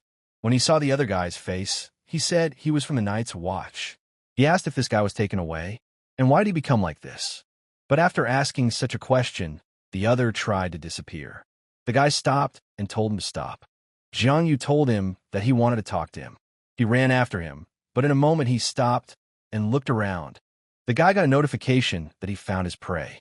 He is a man who is passionate about his work, so he is looking forward to the next successful hunt. The guy said the hunt was almost successful, but at the last moment, the victim escaped. Unfortunately, the hunt failed. He was informed that continued failure would weaken him and shorten his life expectancy. Deep down, the guy realizes that only constant hunting will increase his authority and he will gain power over death. But in the moment, let the guy think about what it means to live. Is it the hunt or something else? Then there will be an expectation of death and constant waiting. The guy was out of his mind, so he told him enough. A hero who sacrifices himself to save people becomes this. If he dies, he'll turn into a monster too. There's no turning back. He has to keep hunting. Jiangyu has arrived at the Eastern District No. 1, the gathering place of outsiders, the Wasteland. The guy said that the news said that outsiders gather here all the time, so there's nothing to worry about. The guy used his shadow pupil ability and moved to the roof to get a better view of the others. He said the number of others in this place is much higher, but they're not very brave, so they won't come out of the building. The guy saw that there is one other on the roof. He is incredibly strong, but his leg is badly damaged, so his blood volume is down. The guy said it's fine, and he won't stumble again. As he approached the other, he immediately sensed that there was something wrong. The shadow immediately hid from him, so as not to frighten him. The guy said it's the others who are so vigilant, and the others here are much more careful than in his territory. The guy said that this monster is very sensitive. The red dots on his body have weakened because of his attentiveness. So the guy decided that he needs to calm him down. Jiangyu said that he would have to be patient and wait for him to calm down. When he saw that the other guy had calmed down, he tagged him. He was waiting for the right moment to attack him. While Lu was cooking at home, the door opened and her father came in. She asked him where he was and why he was back so late. She said she could help her. When she turned around, she saw Uncle Lee and her father. Lee asked her if she was cooking for Jiangyu again. Lu's father said that he must have raised his daughter for his family. Lu told her father he was talking nonsense again. She asked him why they were back so early. Lu's father said the office was finished with business, so they decided to leave. It's rare to get together for a nice meal. Can we go to a restaurant? He asked Lu. Lu said there was no need. She was almost done. Headley said they would go another day then, but for now, let's all sit together. Lee asked if Jiangyu was out. Lu said she didn't know. Maybe he went out for a walk. At the time, the guy was just trying to open the door. Lee said it was outrageous. How could he go off to have fun and leave her here alone? The guy said he was hungry. He wondered what Lu had made today. It smells so good. Jiangyu said that he was in a good mood today, so he decided to buy her his favorite lollipop. It cost him a lot of money, and the dogs almost chewed him up on the way. But when he saw Uncle Lee and Lu, he quickly shut up and put the lollipop in his pocket. telling them that he had been held up by dogs and had gotten into trouble on the way. Uncle Lee said that it's rare to have a moment together, so don't let him spoil the fun. He told him to sit down. Lee told him that all guys fight and there's nothing wrong with it, right? Jianyu couldn't say anything and kept silent. Lu's father said he doesn't see anything wrong with bragging to a girl he likes when he's young. It's okay. Father Lu also said he saw a guy walking with a lady in a short skirt. What's her name, he asked. Lu closed her eyes and said that her name was Yu Zhouer. Lu's father said that she was pretty, white, clean, and had an unblemished figure. When he was young, he would have given anything for a girl like her. The guy smiled and spoke in his head. How could Uncle Lu speak in front of Lu Yao? Her face even turned red. Uncle Lee said to leave these conversations and asked everyone to raise their glasses. Jianyu raised his glass and said that it was to Uncle Lu. Seeing Jianyu drink in a volley, even that it wasn't an alcoholic beverage, I realized that this guy wasn't bad. The guy told Uncle Lu to eat vegetables. You're not home all day. I don't think they often get to eat Yao's cooking. Lu's father said it's a rare opportunity. The guy said he thinks Yao cooks at home a lot. No wonder her skills are top-notch. Lu's father wondered why he was eating takeout food. Apparently, she puts a lot of effort into taking care of Jianyu, even cooking such a variety of dishes. Uncle Lee told Jianyu to drink to Uncle Lu. Jianyu wished him success in his work affairs. After saying goodbye to each other, Jianyu asked his uncle if he was thirsty, but he said no. Sitting down on the couch, Uncle Lee said he wanted to ask the boy. He asked him if he thought he had any ability. Uncle Lee said that he had been in the night watch for 20 years. Jianyu thought he couldn't recognize his injuries and ordered him to speak when he had his ability. Jianyu laughed and sat down next to him and said that they had appeared half a month ago. Lee asked him how they had awakened. The guy said he didn't even know how they woke up. They just appeared out of nowhere. Lee asked him by themselves. This kind of situation is rare, once a year or so. The guy asked him if it was because of his talents. Lee said nothing and put his hand on his shoulder and told him to relax. Lee told the kid that this year's test, everyone has to pass a martial arts exam. Jianyu said that he and Yao know about IT.L. I said that in recent years, the Night Watch unit has been under a lot of pressure and the number of casualties is constantly increasing. And he can give the guy a backup that if he can't pass the martial arts exam, it's no big deal. Lee said the kid can choose from several universities to enroll in. Doesn't he like comics? He asked. He can go to the art department or something else. No problem. The guy asked if he didn't want to enroll. Could he just take his diploma? Lee punched him and said no. Lee said that he will go to Lingdong University. It has a very favorable atmosphere. When he finishes his studies, get him a stable job, and then he will live happily with Yao Yao. Jianyu told Uncle Lee that he wanted to try to become special. Lee loudly told him no, he must obey. The guy stood up and said no. If Lee won't let him, he'll go to the Night Watch and pawn his uncle. Lee said he's going to pawn him. Uncle Lee said that he wasn't kidding. The world of the special ones is much more dangerous than he can imagine. Let Jianyu study with peace of mind, and he will take care of everything. The boy told Uncle Lee that he's serious too. Danger lourd qui vrilleur. Besides, he won't be able to take care of him forever. Uncle Lee accepted the boy's choice and said that he would regret his decision, and if he wanted to transfer, he could contact him at any time. Jianyu told Lee not to stick it to him. Uncle Lee sent him away and said he was leaving. The guy told him to wait and told him that the last time he looked at the information Yao had shared, it said that the special ones should use all their powers before they die, so that they wouldn't turn into another. Is there a chance that a person will still be different even if they have exhausted all their powers, the guy asked. Lee said, of course. This kind of situation can occur if a person's ability is special or if there was an external interference. Lee got curious and asked him why he was asking. The guy said just for fun, sporting interest. Lee told the guy, if he chooses martial arts, sooner or later he'll have to face all this. It's better if he takes a break and stops fighting. As he was leaving, Lee remembered and told the boy that this year's test would be held before the new year and told him to get ready.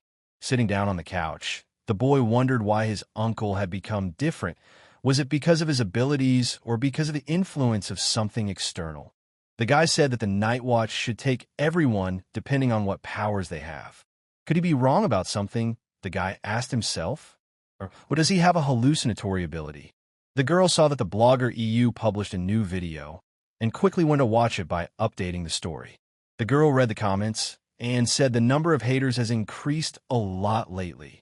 They're just jealous of the guy's skills and decided to see how long they'd last. The girl said that the guys do not understand anything. That's why they write different nasty things, and that it is a montage. She said that brother EU is definitely not a liar. Otherwise, he wouldn't have released such videos, so she decided to watch it. The girl watching this video was very surprised by the video and immersed herself so deeply in this material that it was as if she was experiencing it live. Participating with the guy in this battle, she was very happy and fearful, and thought the guy was very handsome. The girl said that it is exciting, and the real battle of the special with the others is real. It's impossible to do, and there can be no mistake. The girl was sure that he was really a Beto assassin. After seeing his shadow bite ability, he absorbed another one. It was because he had previously absorbed another spider, and he had gained a new ability. When he looked in the mirror and saw his wound, the boy said he was in pain. The others in this area are very strong. If they weren't wounded, I'm afraid he wouldn't have survived. Suddenly, a notification came to him where Dao again said that he had watched EU's video blogger again today. He said that it looked more realistic this time, but nothing could escape his eyes. Dao said that as everyone can see, the other is seriously injured. The other is very weak in this state, so even an ordinary person can deal with him. Dao asked if the special one would pay attention to such weak ones. The guy got angry and closed his phone. Jiang, you said it was a bad fight. I agree. But he's so angry with that Dao. The guy said that his current strength is not enough for something more. He must become stronger, so much so that no one dares to doubt him anymore. After opening the shadow menu, he said he'd take out 200 Yao Yao and 15 Uncle Li. Where is he weak then? But his current abilities are not enough. He needs to become stronger. Thanks to these battles, he has acquired new skills. First of all, as for the shadow points, he thinks it's an experience bar, but it's also kind of an energy bar. He needs about 3 points to use shadow thread and shadow pupil. Beheading, tag, and chase have different degrees of consumption, and the shape of the shadow, the guy said, depend on the environment. For example, in the shadow layer, the consumption will be low. If you just go into the shade, the consumption will be estimated as medium, but in sunlight it will be high. He said that he thought the special ones were very strong, so he could only fight them in shadow form, and I don't think he'll be able to do it for long. But even his current strength should be enough to scare them away. Everything should work out, said the guy, but there may be a lot of problems, so restraint is not for him, and he decided to give it his best. In any case, Uncle Li will be for him. Why be afraid? The next day, the girls called the boys to evaluate their outfits. The guy said they were cheaters. Didn't they say it would take an hour? And they've been here forever. Jiang Yu told the guy, if he continues to waste his life like this, he won't even last a few days. The guy told him not to joke like this on the eve of the new year. It's unfortunate. Jiang Yu said that he wasn't joking. If he didn't kill, he would die himself. The guy surprisingly asked him, what is he talking about? Jiang Yu abruptly changed the subject and said that he was joking and the girls had just arrived. Lu suggested that the guy sit down somewhere and eat. The girl said she wanted salad. Jiang Yu asked her what could be more delicious in the grass, and suggested we go to a cafe that students like very much. When she got to the cafe, Lu asked if this was the place that the students liked so much. The girl said yes, but she thought it was more for guys. Jiang Yu said that he had recently been injured, so he needed to catch up on his work. He ordered a bunch of dishes for himself. Lu looked at him and was surprised because he had ordered all the usual dishes, but she thought he would order something special. But the guy said that he really ordered all the usual dishes and in addition ordered bigger and fresher oysters. The guy told Lu not to get mad and handed her a cutlet. But stubborn Lu refused and said she wouldn't. But suddenly, she got a message on her phone saying that the exam will be held on February 17th and will end on February 20th. The guy also resented that the competition would start early. Jiang Yu told him not to worry because his qualifications were not enough. The guy said As everyone knows, when he was 7 years old, he was badly frightened by a different one. By the time he was destroyed, he had developed a mental illness. Jiang Yu said he would deal with him right away. Lu asked him if he thought everyone was like him. Lu said that most people would run away in a situation like this. Even if everything feels normal, the others are still nowhere to be found. Everyone remained silent, but Jiang Yu couldn't stand it and suggested that everyone drink a little. After picking up the glass, a siren rang, and Lu said that it was a pollution sensor. All the people stood up and ran. Lu said it meant that an alien had entered the mall. One of the people shouted to everyone to run, and like a herd of animals, they all stood up and started pushing each other. The guy said there were too many people and they couldn't get out. Lu said that the first thing to do was to stay calm and move slowly toward the exit. Jiang Yu took all the strength in his fist and broke through the wall to the exit. The guys froze when they saw this, and the guy shouted at them to run. But Jiang Yu saw someone else and froze. He realized that there were too many people around, and if he reincarnated, everyone would see. Lu said that there should be barriers near them all. So how could there be anything else? Jiang Yu said that it was too late to reason about it. He should pick up his feet and run away from here. Fortunately, he was discovered more or less in time. Jiang Yu stopped everyone and told them to hold on to him. But everything failed and they fell down. When Jiang Yu got back on his feet, he asked the guys if they were all right. Lu said they were fine, just some scratches on his face. The guy said he was in a lot of pain and his leg was jammed. Jiang Yu told him not to worry. He would pull him out now. Grasping the stone, Jiang Yu lifted it up and freed the guy's leg. But his leg was broken in two. Lu quickly took some pills from her pocket and told him to eat them. They should help him. The boy asked what this place was and why it was so dark. Lu said that she doesn't know, because she has never been in this kind of situation before. Jiang Yu said that he thinks they are on some floor of a shopping mall, but we need to figure it out. After applying the shadow power, Jiang Yu couldn't believe it, because he felt a familiar sensation. He said that the entire floor was dragged into the shadow layer. Jiang Yu looked around and saw the girl crying, and people were all coming to their senses. The man told his daughter not to be afraid. The men from the night watch would soon come to rescue them.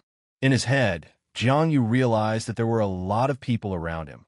There were no means of transportation in the shadow layer, so it would take a lot of time for the night watch to reach them. If they stay here long enough, they'll be exposed to a decent amount of pollution, if not caught by others. We need to get everyone out as soon as possible. Jiang Yu asked Lu, "Doesn't she wear the watch his uncle gave her?" Lu said yes, because she almost forgot about it. Lu said that this watch could signal for help, so the men of the night watch would come faster. Jiang Yu knew that this watch couldn't speed up the arrival of the squad, but it could definitely resist pollution. Jiang Yu said that the other could attack at any time, and he should not let his guard down. All the people started shouting that the monster had come. Jiang Yu had no choice but to use something to turn into a shadow. Lu came to her senses and started looking for her friends. Xia said she was here. The guy asked them where they are, he can't see them. Xia told Lu to look at this huge hole that divided into their two sides. They wondered if Jiang Yu could have fallen through there. Jiang Yu's fan was also transported to this world. She was covered in abrasions and didn't understand what had happened. She remembered that she was out with Xiaoya for a walk. Then the alarm sounded and everyone suddenly ran. She started screaming for her friend and looking, but suddenly she saw a bloody hand and looked at it. It was her friend. But suddenly she saw someone else from above trying to kill her. But she never thought she'd be in the plot of a movie. But the heroine from the movie comes to save the hero. In real life, it's impossible. She said, no one will save her. And in reality, there are no heroes. When she opened her eyes, she saw Jiang Yu, who had saved her from her death. She was very happy and called him a hero. Jiang Yu received a notification that the Shadow Claw works in conjunction with the assassin ability, increasing the lethality of the strikes. After using the new skill, the guy disappeared and started to think of an attack strategy. The girl couldn't believe that she saw her favorite blogger EU. She jumped on him and said that she is her fan and watches every video, and said that she likes the guy a lot. Jiang Yu told the girl that her pantyhose and dress are torn. But suddenly she left and said she hated it, and asked her brother EU what he was looking at. EU said he was just reminding her. The girl said that if EU's brother doesn't like it, she can run home and change into a new one. EU asked her, really, even the pantyhose? The girl smiled and said that of course everything was for him. EU said it's not the time for that. And now it's time for the hunt to begin. The guy started bullying the other guy again and attacked him but missed. He said he had the strength and agility to do it, otherwise he'd be dead. He tried to attack the other one again, but the other one repelled his blow, and two more came to his aid, he said. The girl watched the live broadcast and wished him luck. And if he wins, the girl will wear stockings for him. Hearing this, Jiangyu said that he would do anything for this. And for a moment, he even blushed. Fighting with monsters not for life, but to death. The guy was surprised by their strength and missed the moment when Ingoy rose into the air. But that didn't scare him and used the shadow net attack, neutralizing their dangerous claw weapons. Jiangyu asked the other one if he wanted to kill him, but he couldn't. But suddenly, another other one attacked him from behind, and the guy's blood spilled onto the pavement. The guy said they're working together, two holding back while one attacks. And if this keeps up, the guy's got no chance of winning. We got to do something. But in a moment, a few different all at once attacked the guy. Fending off their blows, the guy said they were keeping him in the shadows.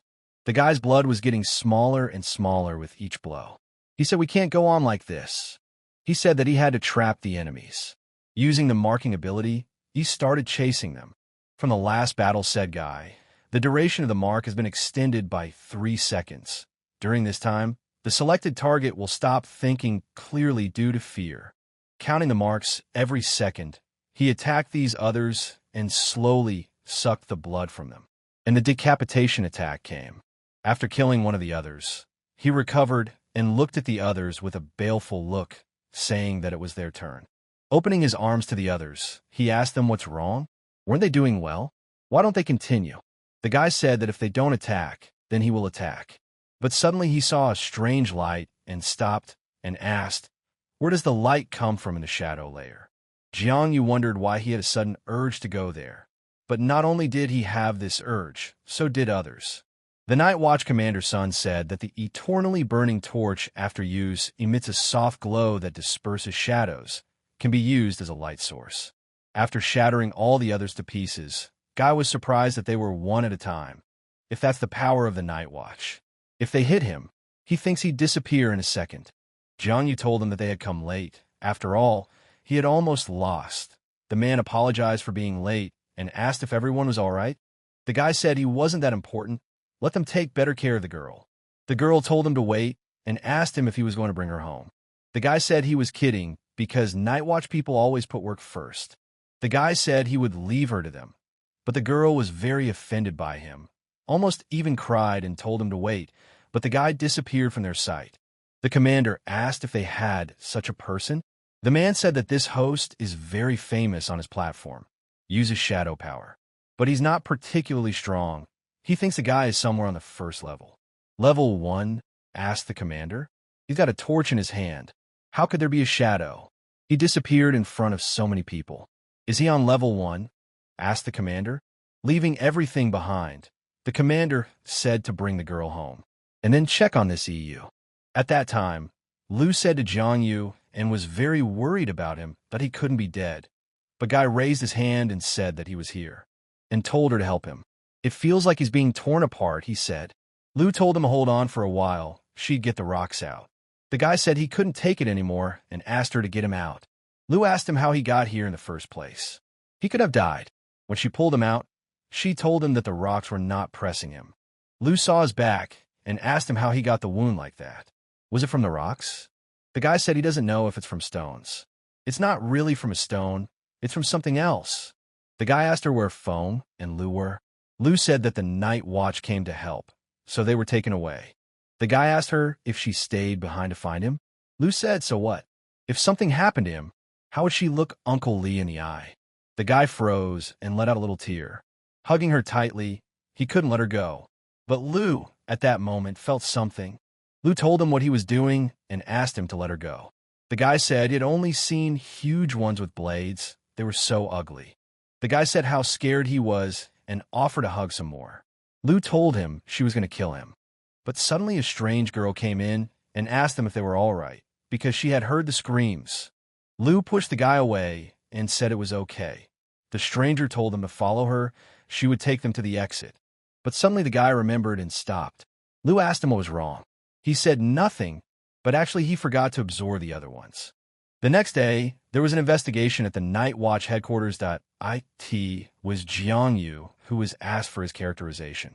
The girl said that the consequences of the incident are not so great, but they are there. Some people needed psychological help, and the duration of treatment will be about a month. This girl was a member of the Night Watch, Li Yuan. Li said that if you take a martial arts test during this period, your grade will be lowered. Jiangyu said he thought he was fine.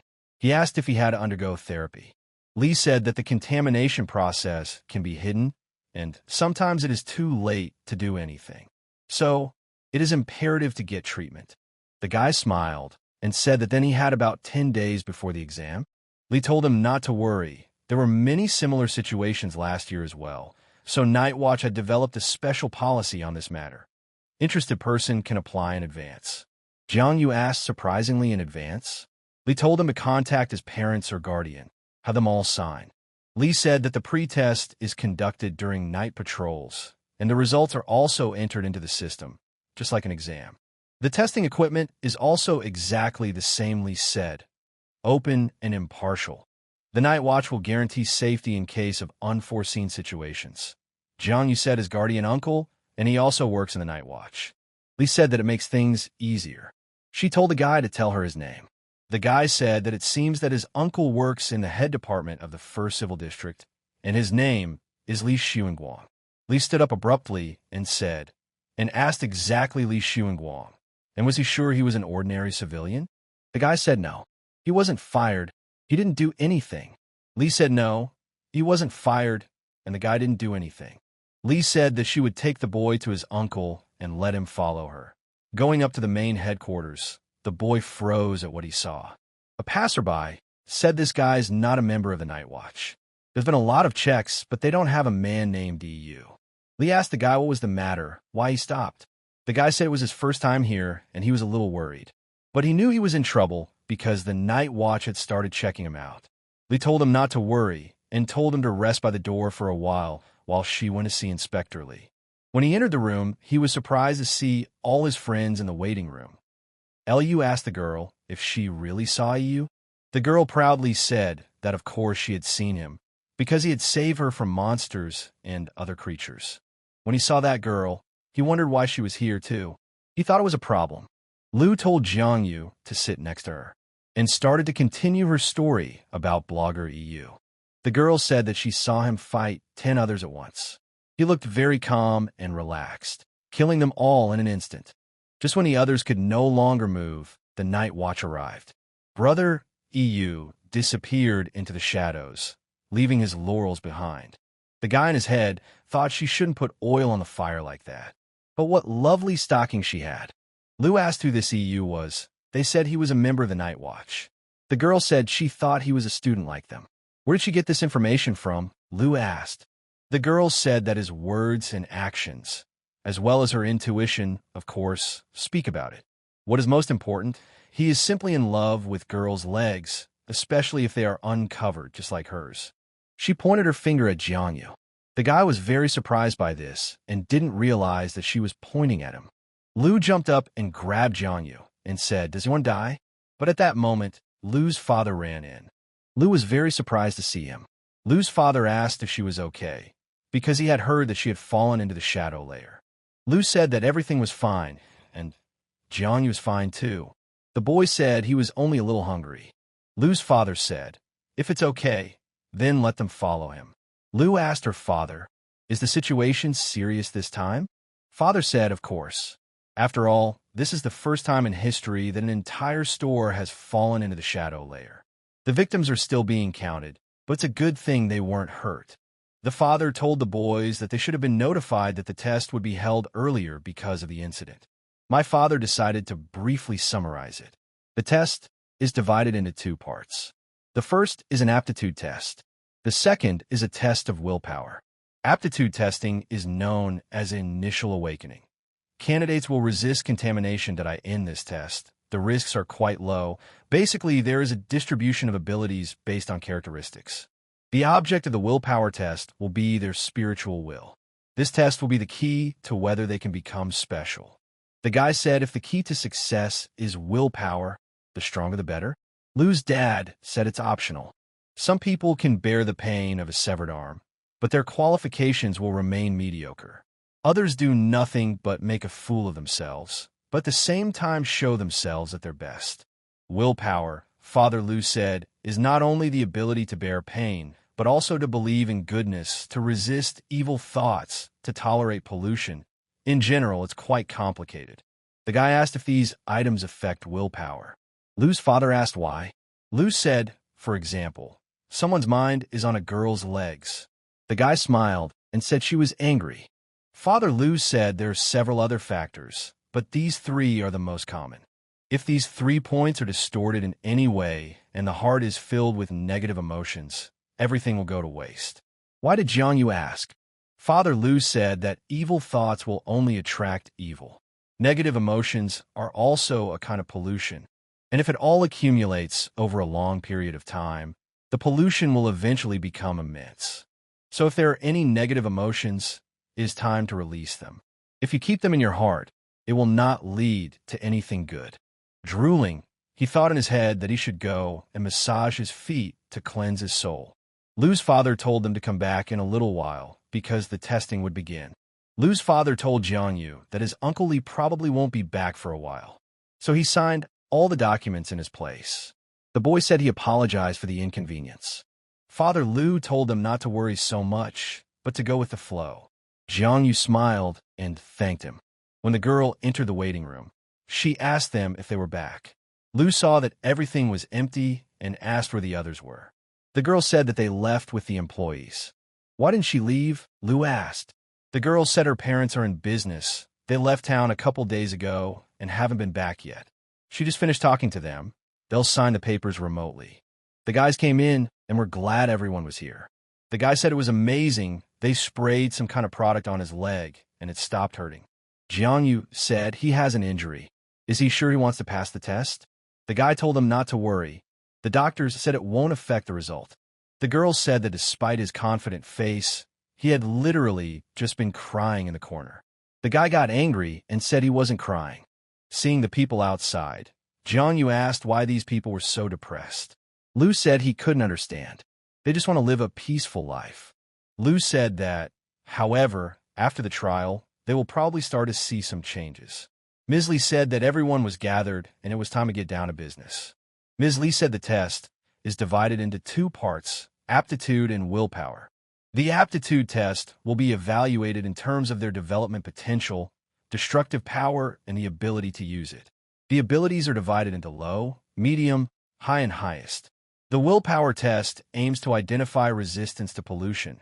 The following colors will be awarded: white, green, blue, purple, red, and orange. In the previous year, first-level abilities were not allowed to participate in the trial. But this year, everyone must participate without exception. Assessing their potential to become special must be considered at all stages of their power development. With enough strength, Ms. Lee said they will have the ability to counterattack. But if their willpower is inferior to their ability, they can only become a civilian worker. Ms. Lee slammed the book closed and said that was it and let all the boys follow her. Walking into the waiting room, Jiangyu pondered while looking at the glass, but suddenly a voice from the speaker called Feng for a test. She was told to go in. No need to worry, but Feng's fear was consuming her, and she pulled herself together in a moment and said that she was here. After entering the testing room, the teacher pulled down the robe from the balloon and told her that she could begin. But suddenly the lights went out all over the room. Lou asked if the power had to be turned off. It seems to be a test of willpower. Jiangyu remained silent and watched, as he was used to such darkness, having often been in the shadow layer. The guy who saw the crystal said her feet were like stone and it glowed. It's like she ran into something powerful. But suddenly the lights came on and Feng came out. Lou asked her how she was doing. Feng said that unfortunately, she had no talent for willpower. She had practiced a lot in the past, but it was no use. Lu said you wanted to be special? Feng said yes, but it didn't work out, so she asked him if he was happy. Lu was invited next. He said he didn't want to be special and prayed when he entered the testing room. Feng told him not to worry, because he couldn't be special. After passing the test, Lu came out and said that he had passed. Feng was surprised to hear this and couldn't believe her ears. Feng fell on her knees and said that she wanted to be special, but it didn't work out. Lu said that he didn't want to, but he did. Seeing this, Lu said that they were just unlucky. Lu Yao was invited next. After exhaling, she turned around to Jiang Yu and said she was going. After seeing Lu's test, the guy was surprised and said that Yao's stone was red while the others were green. He remembered that willpower corresponds to 6 different ranks and colors, and red is the 5th rank. After leaving the testing room, Feng asked her if she had passed. Lu said with clenched hands that she had passed. Jiang Yu asked her if she was tired. It's hard for her to breathe. Lu told him to go, and he would understand. Jiang Yu went to kiss her and said, "Come on, why not motivate him somehow?" Lu told him to fuck off. Jiang Yu was the next one to be invited into the testing room. He said goodbye to his friends and joyfully entered the room. The teacher asked him if he had awakened the ability. The boy said yes, and told him to drink this jar. The teacher said he wouldn't ask much about the crystal, and suggested he just start testing his willpower. After putting the crystals on himself, his teacher told him not to be nervous and to only go forward. His abilities had awakened, so he would feel his consciousness separating from his body as he moved forward. Once in that world, the guy said it's amazing to him he can't feel his body, but he's still connected to it. Jiang Yu started dancing while in another world, and shouted that it was unforgettable and very cool. The teacher told him not to jump or his test would be interrupted. The boy stopped abruptly and said he understood. Seeing the crystal, he said running there all somehow looked too easy at first. But suddenly he didn't realize what was happening. His body was getting heavier and heavier, and it was getting harder to breathe. He realized something was starting to affect him. Despair, sadness, anger. But he had to fight back. But suddenly he heard Uncle Lee's voice. He asked him where he came from. Lee told the boy that he was not special. He would only hurt others if he continued. The boy started to deny his words and said it was an illusion, not Uncle Lee. He told the boy to realize that he was not capable enough. Silhouette Lee said that the mountains and rivers are destroyed and others are rampaging everywhere. The guy understands everything. He can live a happy life. So why bother with such nonsense? Lee asked. Uncle Lee said that special is not about strength, but about will. And he is his nephew Jiang Yu, and asked the guy if he could follow their example. After seeing the terrible consequences in the battle, Lee told the guy that such an end is special, and asked him again, does he really want to be like them? Don't let the guy fool himself, because really he just wants to be the center of attention, just as countless teenagers dream of being superheroes. Staying in bed, no early risings, fun, female love. He doesn't like it when older people try to talk to him. He is an individual with his own thoughts and goals. To feel that he is destined for something greater. He is different from everyone else, that he likes to be assertive, strive for more. He doesn't have many abilities, but he craves for many things. Lee said that in fact the guy himself realizes that there is nothing special about him. All this is just youthful maximalism. Moving the guy to the other side, Lee said that the dark side of this world was by no means a shadow layer. Even if the sun is shining brightly over his head, there will always be something he can't see. This is the hidden world. There's nothing beautiful about it, and it's not a fairy tale. If the guy becomes special, he'll have to reap the rewards of his decisions. Lee said that now they will go back to the original question. Can Jiang Yu become special? While the boy was looking for himself, Ms. Lee came into the room and asked the teacher what was going on.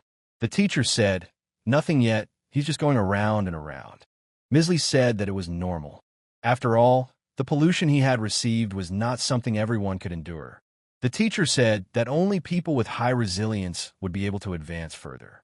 The teacher said that Jiang Yu's goals were not so clear to them. MS. Lee told the teacher that the crystal turned red.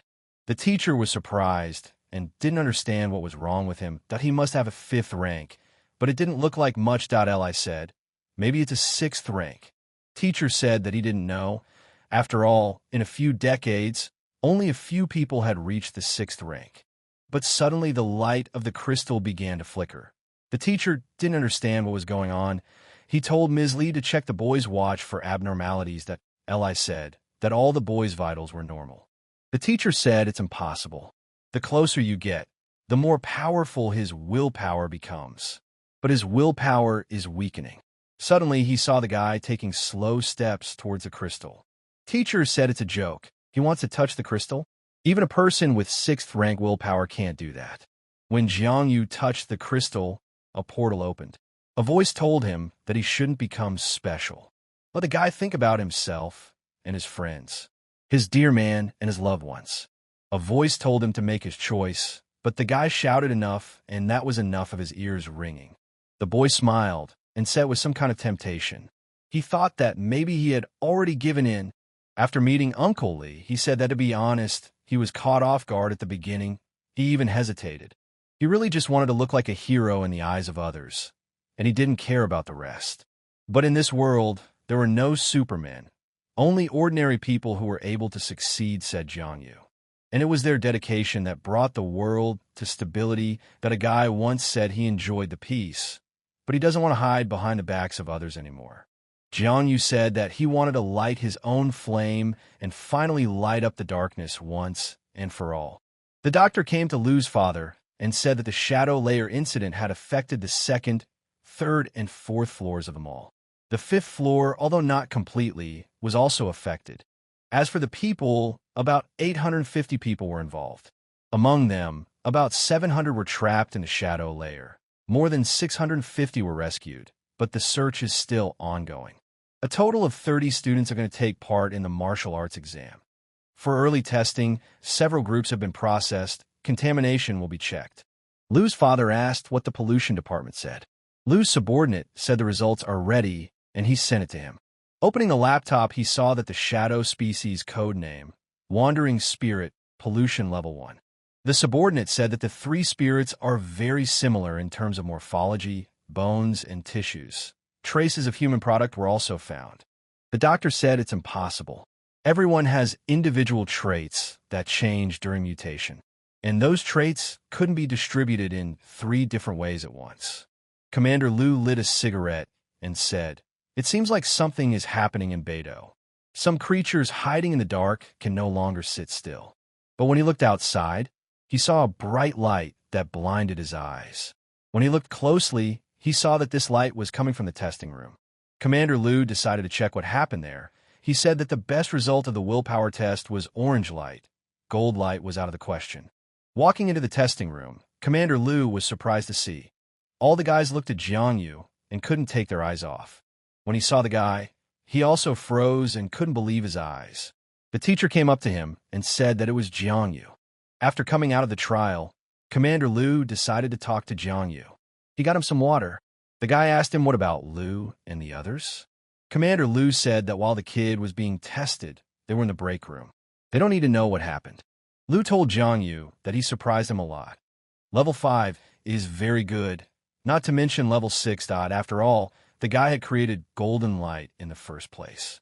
Jiangyu laughed and said that his golden light is legendary. Better even rank SIX. That Lu said that it might be, but it's hard to say for sure yet. Commander Lu said that they might be dissecting and studying them. Jiangyu told his uncle not to scare him like that. That Lu said that there was nothing wrong with it. He needs to be studied, and someone will do it. His information has been sent to a think tank for study. He's being monitored. The guy asked if it's that much trouble. Lu said it's fine. He'll accompany him. He just needs to go through a couple of procedures. The same day, the think tank came to study him, and they asked him various questions. People who watched him on the screen said he was the guy who created the golden light. He looks ordinary, but they can't believe he was better than everyone else. But golden light doesn't always mean genius. Maybe it's a bug in the system. The committee asked him what he saw in the willpower test. People said it looked like something great was coming. The guy said he fought the aliens. The guy said he was bored here. Uncle Lu had everything ready for him. But why does he have to stay here? Lu asked him when he saw the others, what was he thinking? The kid said he was excited. He thought he was about to be special, felt the responsibility on his shoulders. The guy asked Uncle Lou, "He has a map on the wall, right?" Lou was surprised by the question and said, "Yes." The guy said that only 5 of their 10 places have survived, that he thinks they are in a pretty tricky situation, that it's not that simple, and they need to find out the truth. Lou thought, what kind of game is this punk playing? What's he doing? The guy said he saw people in that world getting cold and hot. It's horrible. And he tried to do everything he could to light the torch. After failing to do so, he became the only source of light. Commander Liu apologized to the committee and said that Jiang Yu sometimes likes to fool around. The teacher said he didn't think the boy's story would be so touching. Ms. Li said she thought the boy would have a happy future in the Night Watch. The guy said it's no wonder he recreated the golden light. Maybe it was an epiphany. He's very talented, there's no doubt about it. Jiang Yu thought that he should be allowed to go home soon, because he really wanted to go for a massage. Commander Liu said the guy could go and wait for notification. What kind of notification did the guy ask for? Liu said about the special training camp. After leaving the Night Watch headquarters, Uncle Liu said, didn't he tell him to keep his head down? Now everyone in the Night Watch knows about him. Jiang Yu apologized for the inconvenience. Commander Liu said he didn't even know what to say to Li, that he didn't want the guy to be special. I think he'll be angry. I told the guy to go home, and don't forget to come to the training camp on March 25th. The guy surprisingly asked what training camp. Commander Liu said that people like him would receive special training for a few months. After completing the training, he would take a martial arts exam. Commander Liu said that when the boy returns home, he shouldn't mention what happened in front of Liu Yao. When he opened a menu, the guy saw that he had 20 days left. His few months starting next month would be out his life, so he had to prepare for that. He must hunt as much as he can to prolong his life. Suddenly, he sees another and sees it as a great opportunity. The guy used a shadow walking ability that he can use to move on any surface. Once tagged, he decapitated the other one. He said it was a badly wounded other. He was running to save his life. He didn't expect more, but his life was cut short. He will never see tomorrow again. Luckily, the guy said he spotted him just in time. But suddenly someone shouted from behind and asked the guy where his other one was. When he looked at him, he saw a regular guy who was also after someone else, and it seemed to be his prey. The guy was very bossy and told Jiang Yu that he would pay for it. Jiang Yu asked, why did he become a thief? The guy said, Jiang Yu stopped pretending because he stole what belongs to him. The guy attacked Jiang Yu, but stopped abruptly at the end. Jiang Yu asked him what he was doing. The guy took off his mask and said he saw him online and his name is EU. He's a fan and watches every broadcast. The guy pulled out his phone and decided to take a selfie with him and told him we should have split the loot according to the rules. Jiang Yu asked him, what other rules are there? The guy started to film the broadcast and said that streamer EU had stolen his loot from a harmless gatherer and didn't even apologize. Jiang Yu told him to wait because he didn't know about it. Jiang Yu got angry and grabbed the guy and told him to explain everything normally. The guy said he would. The guy said that they were freelancers of the Night Watch. Once EU reaches the first rank of mid-level, he can join them. Jiang Yu asked him what freelancers do. The guy said they don't earn much, about 6,000 to 7,000 yuan. Jiang Yu told the guy to have respect. After all, he gets much less than 7. That's almost his monthly manuscript fee. The guy said he understands, but the risks are too great. They rely on themselves, and they could die at any time. This is just a shabby other in the shadow layer. Jiang Yu asked him who he was selling these others to. The guy said that he was selling to the Night Watch, universities, and some companies with suitable qualifications. They give assignments to catch a certain species and send information about its whereabouts. Jiang Yu said that if they tell his location, because it's very convenient, and told the guy to share his code with him. Jiang Yu said that when he returned home, he would add it. In addition, he would give 7,000 yuan for a different one. The guy said that 900 gray 1,900 was enough for him. Jiang Yu said, how can it be? He can't be so petty. In addition, Jiang Yu said he wanted to chat with the guy about further cooperation. What kind of cooperation did the guy ask about? After finding another one called the Blood Cat, Jiang Yu decided to kill it. He used the shadow bite attack. Jiang Yu said that he would try to swallow him, but leave the body intact, otherwise he wouldn't be able to sell it. Jiang Yu, after killing that cat, told the guy that he can take him away. The guy said that EU is so kind, even willing to share. Jiang Yu told the guy that he also had a responsible job. He still had to find out the location and take the body to the night watch. The guy said you can actually do the job alone if you register. Jiang Yu said he wanted to keep his identity confidential. What happens if the night watch people find out his identity? The guy said that brother EU is very good, killing 4 other people in one day. It's a record. Jiang Yu said that he can kill 100 if he has the time. But the others he just absorbed didn't make him stronger. He thinks the ones with the first rank will go bigger. The guy told Denki to help him find the first-ranked others tomorrow. Denki told him it's impossible. They're all extremely dangerous. The risk is too great. Jiang Yu looked at Dunka and said that he knew about it, but he was going to deal with them anyway. When he got home, the guy said he was finally back. And then Lu told him he was late again. Lu said she'd been waiting for him for a long time. And there were cookies on the table that she'd baked herself, so she offered the guy a taste. The guy asked her where Uncle Lu was. Yao said he was on a mission. Will he be back today, the guy asked. Lu said no and asked what was wrong. The guy said she could stay at his place tonight. Lu said that she didn't have a chance to ask Jiang Yu during the day. How did his testing go? The guy said he was successful and asked what was wrong. Lu asked him what level. The guy said he thinks it's level 3. But it's actually gold, but he shouldn't tell her. Lu asked him, what about his powers? What kind of powers does he have? The guy said he had shadow powers. She must have heard of such a thing. Lu said it's very good and not bad. He's got good potential and auxiliary ability, so he shouldn't get in the way. The guy wondered if she was worried about him. That's why she waited so long. But he asked, what about her abilities? Lu said she has a spirit ability. It's rated as the strongest with the highest potential. In the early stage, the combat power isn't very strong, but in the late stage, it's a different matter. The guy realized that she just came to show off. The guy told her to keep her mouth shut.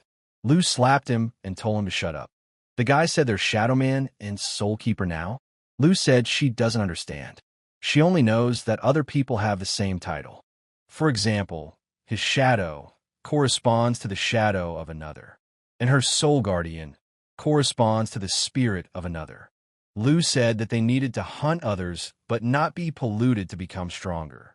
If they hunted the right other, the efficiency of their development would increase. The guy told Lu that it's interesting. Her skills sounds good too. Why not show off her skills? Lu said that there are no others. The guy told her she could try it out on him. And not to worry, it'd be fine. Lu got mad and said he was suggesting it.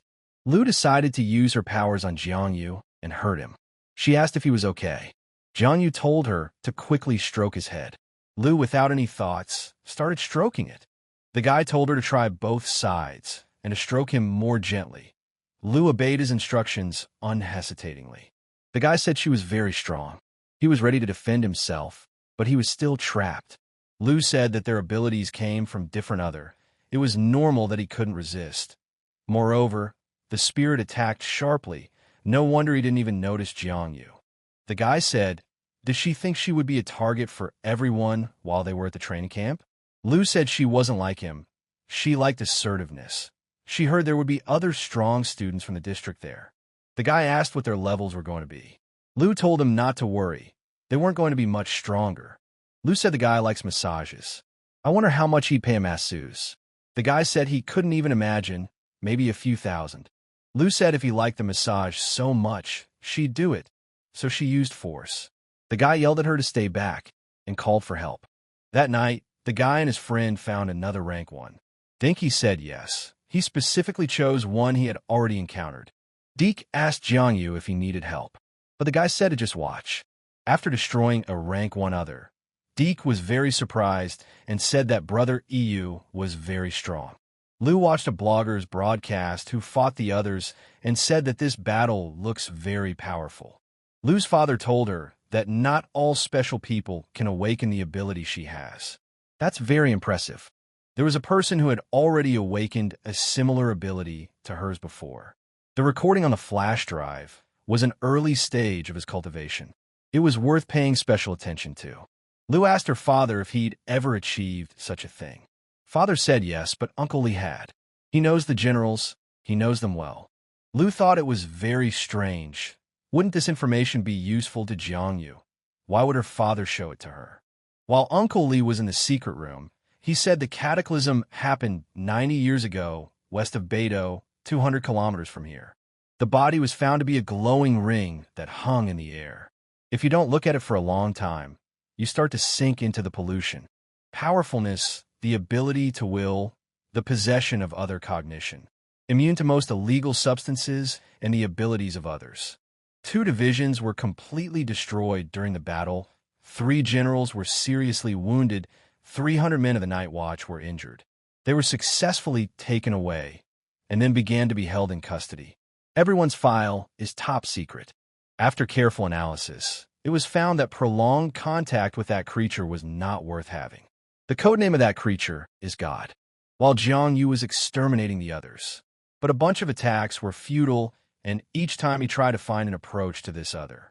Deke decided that this battle should be broadcast and gave brother EU a good luck berth. But the guy's blood kept decreasing. But he had devised a special trap for him, and after pulling out his wand, he waited for the moment of explosion of the other. And it happened. Minyu told him that the Shadow Group would make small explosions in a certain area, either in the air or on the enemy's body. There's a chance to penetrate deep into the enemy's body, then the damage would be enormous. Deke said that brother EU is very good. He thinks that this part of the video will make a splash. Jiangyu said that it was filmed very well. When he opened the menu and saw the characterization, he said that it was very good because now he didn't have to worry about the training camp. Jiangyu told Dunka to prepare the next one for him. The guy said that it's already done. But suddenly, they were attacked stealthily. Jiangyu asked who did it. Let him come out immediately. Danke said it was an eyeball, and it was rank 2. The boy assumed it was a spirit. He remembered Lu's fame for saying that her soul guardian matched the spirit of the other. But the guy moved into the battle and said that the other couldn't be allowed to attack them. But in the moment of attack, something from above led an arrow at the other. From Jiangyu's reaction, he recognized it. He grabbed a piece of paper from the sky and read it. It said that Chuyang's group was inviting him to join them. When he stood in front of Chuyang's office, he hesitated, but there was a guy next to him and said that Chuyang was the largest pharmaceutical company in Yanhai. The guy said that if Jiangyu becomes their employee, there is nothing else to worry about. The future is secured. Jiangyu thought it was Chuyang's employee. The guy said yes, because it was obvious from his uniform. Jiangyu told him that he had said that people like him were at the first rank, and this one didn't bother to deal with a second-ranked other. The guy said, didn't Jiangyu know? Chuyang are making doping drugs that increase their abilities. They cooperate with the Night Watch, helped in developing a remedy. If Jiangyu wants to become stronger in the shortest time possible, Chuyin is the best solution. Jiangyu asked, what about the guy? The guy smiled wryly and told him to forget it, because he was on his own. Chuyang Company introduced a new drug, codenamed T1928, which was developed by Dr. Beidou and Mr. XXX, who headed the company for 10 years. This drug helps to increase brain activity, thereby accelerating the development of abilities. Jiangyu said that it sounds tempting, but does it really work? The girl said she was now asking for one of the volunteers to come out. Suddenly the guy jumped up and said he was going. When Jiangyu saw this guy, he was angry because he said he was on his own, and now he's on stage. But suddenly a bright light began to come out of his eyes. He said he began to feel his brain kicking in. The girl said that the original price is 8,000 yuan, but today they have a special offer that reduces the price to 1,888 yuan. Jiangyu said that there was no way to help them after hearing such an offer. When he came out of the performance room, he saw the painting. After reading it, he realized that Chuyin was a night watchman. The unfamiliar guy said that Jiangyu was correct, but unfortunately, not many people remembered it now. Looking at the guy, Jiangyu realized that he was the man from the Night Watch. The guy said that in the 50th year of the disaster, the others had completely infiltrated Dajo.mr. Zhao single-handedly decided to fight this seemingly hopeless situation and led a mass evacuation from the invaded territory. In order to protect the people, he did not hesitate to set himself on fire to destroy all others, and in the end he burned to the ground, leaving no bones behind. Fortunately, said the guy, his descendants have increased the number of Chuyin Company, continuing to make great contributions to the cause. Honestly, said the guy, said that Jiangyu was very similar to Mr. Zhao Chuyin. Hearing this, Jiangyu was very surprised. The guy said that on that day in the night watch department, Jiangyu said that you want to be the only light in the darkness, remember? Jiangyu laughed and said that he had said such a thing, but in fact he had just said it, and the guy believed it. The guy said yes, just being a relative of General Li is enough. Jiangyu asked, who is General Li? The guy said that General Li was Li Xiongguang. Jiangyu was surprised that his uncle was also the strongest general. The guy asked Jiangyu, didn't Li tell him? Jiangyu said that he thought that uncle was a simple worker. The guy said that he was also a representative of the citizens, but his power was much higher than theirs. Jiangyu now realized that his words about another way out didn't seem strange to him. Jiangyu thought that he knew some cool people. Turns out, it was him. The guy said that General Li seems to be spying on Jiangyu for his own good, and said that his name is Sun, and he's an instructor at the training camp. Sun wished Jiangyu good luck, and said that he liked him and hoped that their training would go smoothly. Jiangyu thought about the word training and felt some bad feeling. Looking at the picture once more, and a terrifying creature jumped out from him. The guy said it's a wandering spirit, but how did he get in when there's so many guards outside? He noticed that the spirit is not so simple. The wandering spirit he killed the first time also popped up this clue, so there's something wrong. He wondered if the increase in the appearance of others in their world had something to do with it. When he saw the basement of Chuyin's company, he wondered why there was no one here. He heard someone say that number 9 was back. Let him come in. Jiangyu asked, is there someone here? Jiangyu thought, maybe he should hide in the shadow layer, and what was wrong with this company in general. Using the shadow pupil, he saw something unreal that it was the others who were immersed in the capsules. He wondered what Chuyin was doing with them. The doctor's assistant told him that the wandering spirit's cultivation was going as normal. In the morning, Mr. Zhao said that he would like to take control of the blood species. He asked if he had any ideas. The doctor said that after all, the others are quite difficult to tame, the 3 wandering spirits being a perfect example. If the blood species are forcibly captured, he fears they will lose many. The assistant said, hasn't the previous use of flesh and blood to attract the bloody species paid off? The doctor said, no, you can't rely on that completely. The doctor said that their ultimate goal was to develop a controllable alien to help the Night Watch, and to achieve that, they first had to control the spirit, and so the spirit was in their hands after being rejected by their own. The doctor approached capsule number 9. The assistant told him to be careful, but the doctor told him not to worry and just take notes. The doctor asked him how he felt and if he liked his new eyes. The doctor told him with gestures. The doctor told the alien that his mood is stabilizing. The next step is to make more 9th numbers that can fight the aliens. The doctor told the assistant to quickly fetch some stones and give them to number 9. The assistant quickly went to carry it out. The guy said that this other sees him and he is not like the wandering spirits he has encountered before. He is not aggressive and communicates. He seems to have consciousness.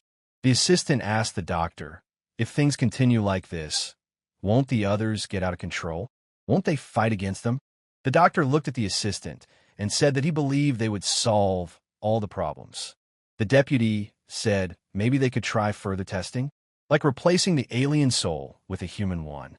The doctor told him not to talk nonsense because it's out of bounds. He told Tianming to give up or he wouldn't live. Tianming apologized and said that he had said too much and told the doctor not to worry so much. The doctor said he couldn't even think of such a thing, and suddenly he started coughing up blood. The doctor said it was Tianming's fault. The assistant said that this is the end of the doctor's research. After all, he came for another. Tianming used his strength to break the capsule and let the aliens out.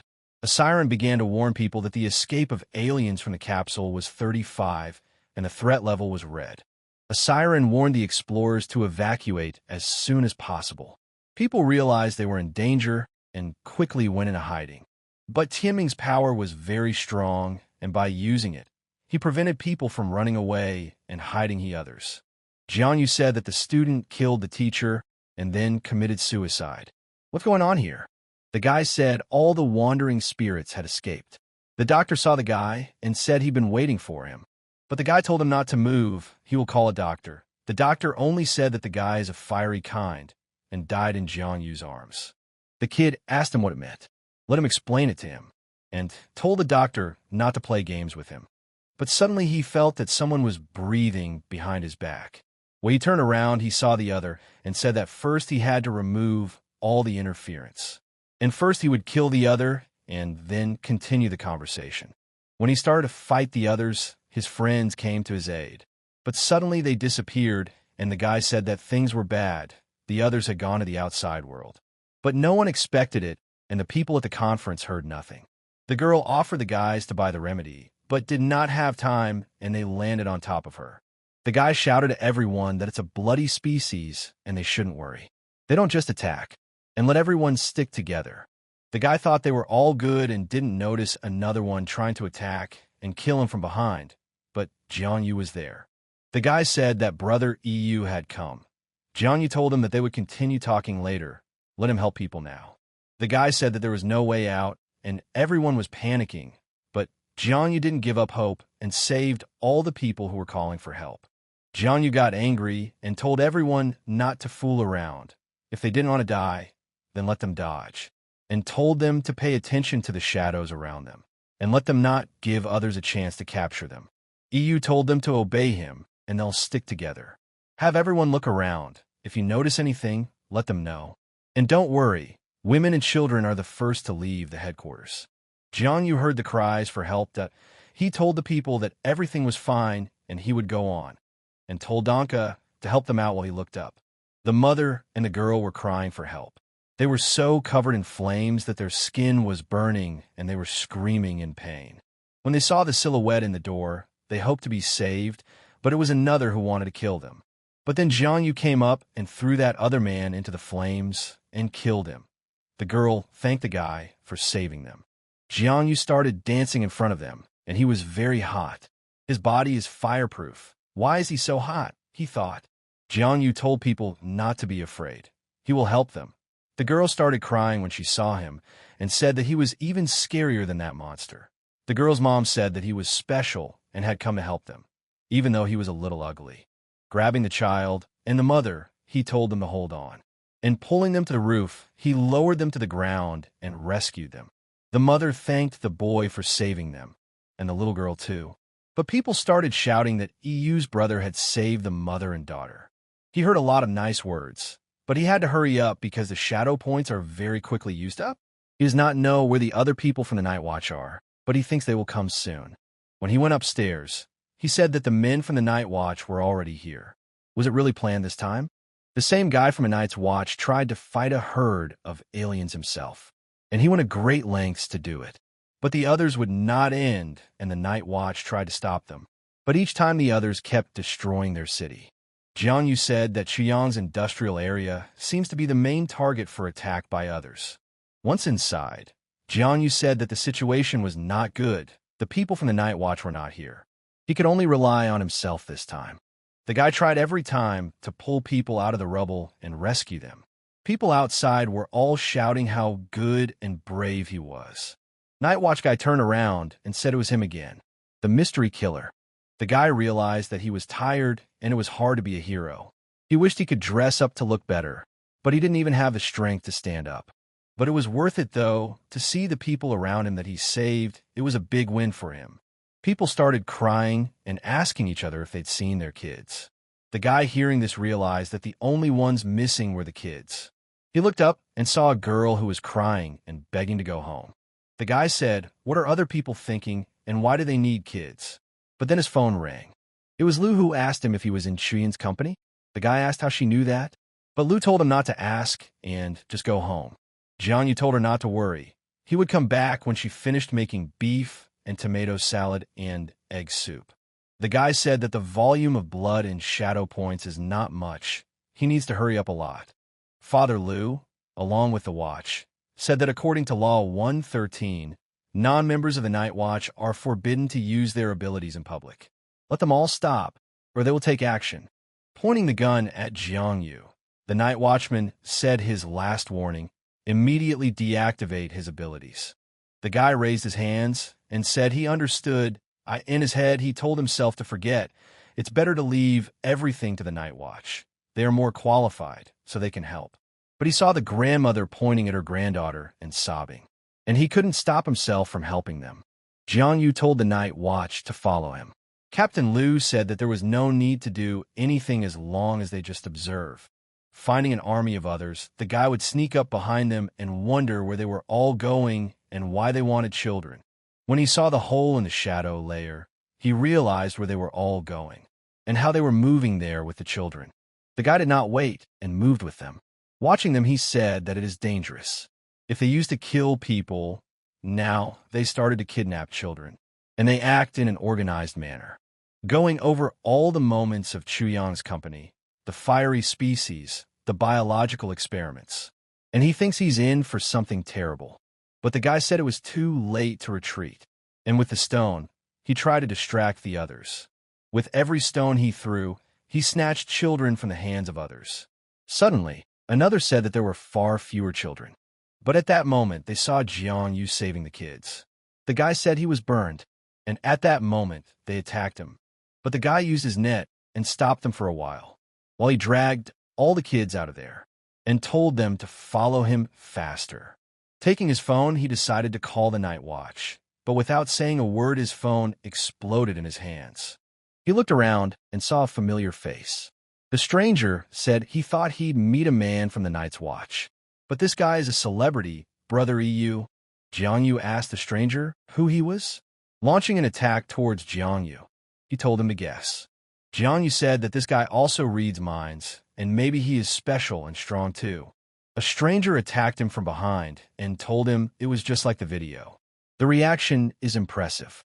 The stranger said that the guy's durability is only at level 1, and it doesn't surprise him.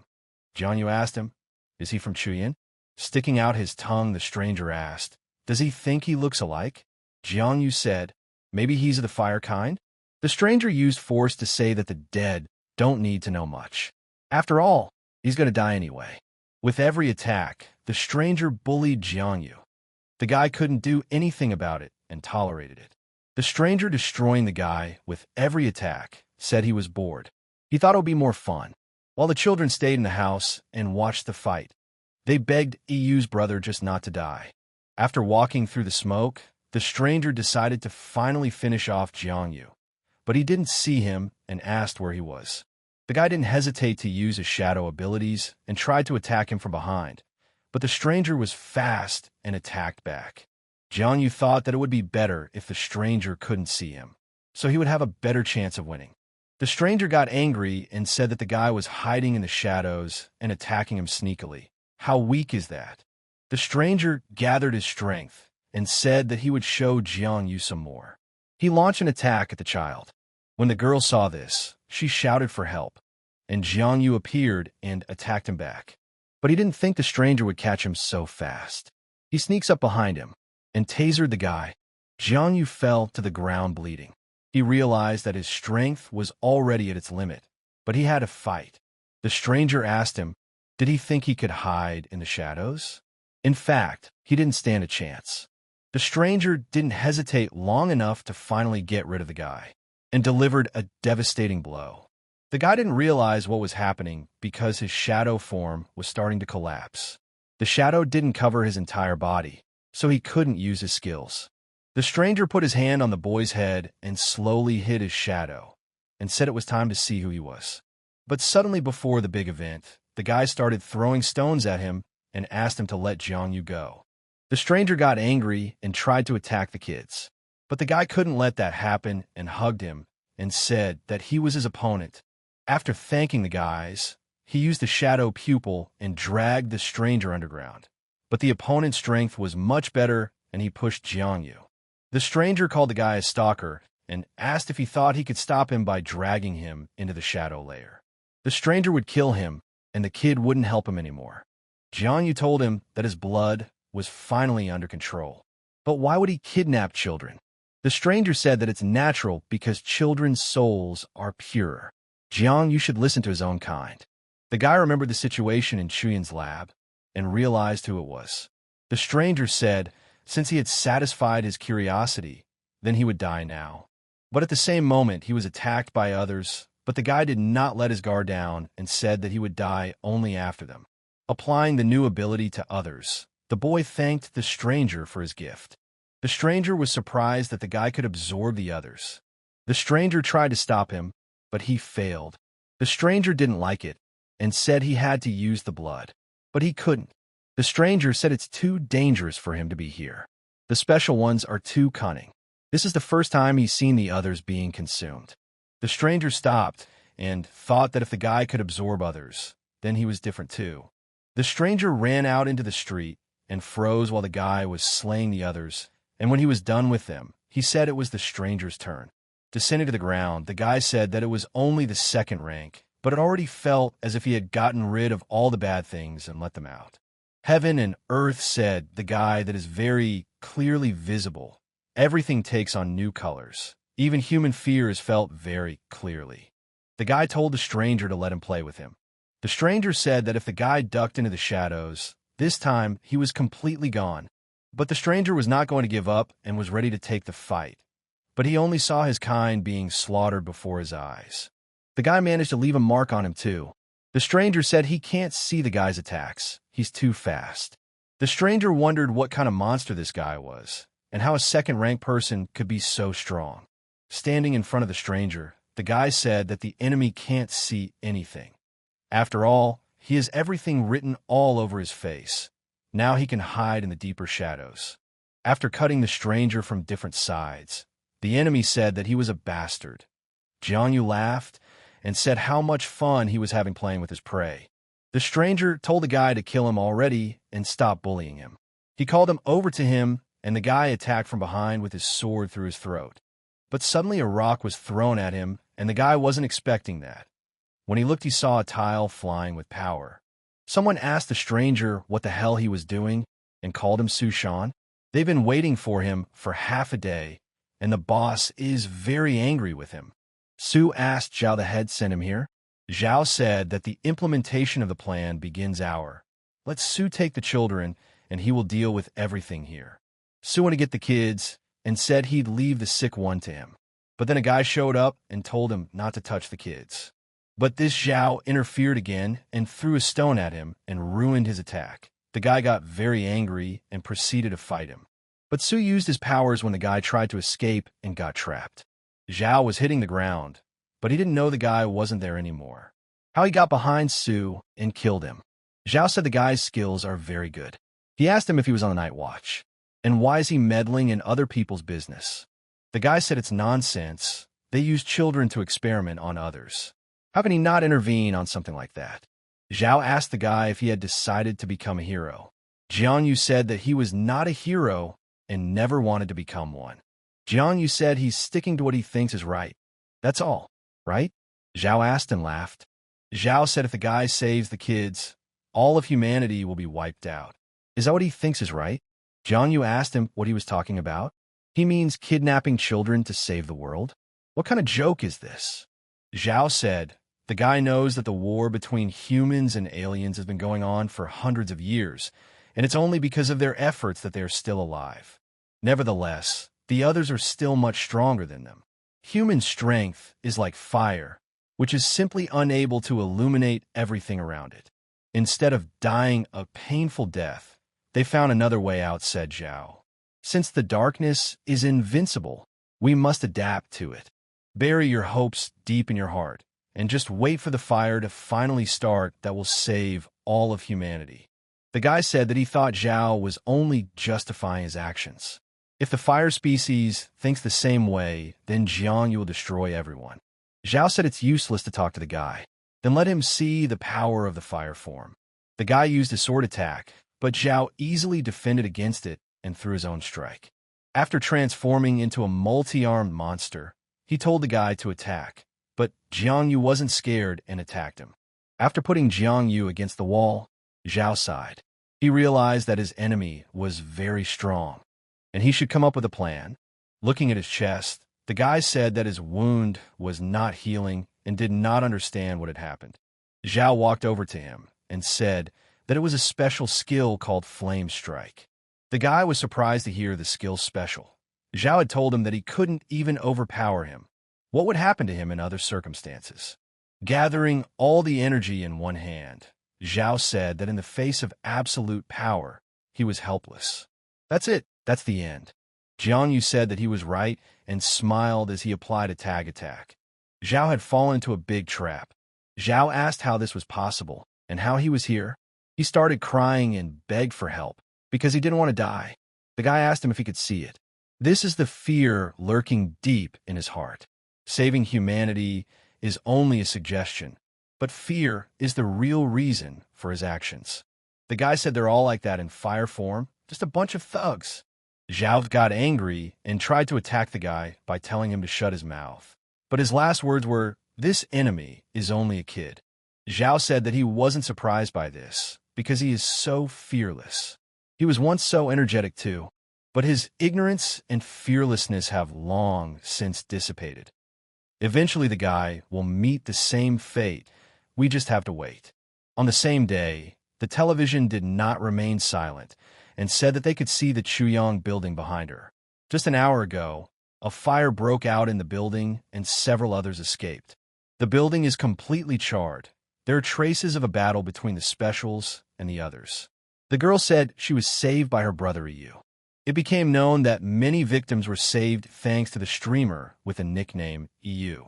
After learning that several children were kidnapped at the scene, he immediately rushed to search for them. There's no news, so they can only pray that the children will return safely. But suddenly a boy shouted that brother EU had returned. All the people who had lost their children gathered in a circle to see if brother EU was their savior. Jiangyu told the children to go home because he wouldn't go any further. The children all hugged him and thanked him, while the children quickly all ran to their parents and were very happy. Night Watch gave honor to the guy for saving the children. Jiangyu didn't stay there for long and went to his home. When he opened the door, he saw Lu sitting on the couch. Lu was very sad and worried. Jiangyu took out some eggs from his bag and showed her with a smile. The guy apologized for coming in so late. He decided to run to the store for eggs, but something happened on the way, so he was late.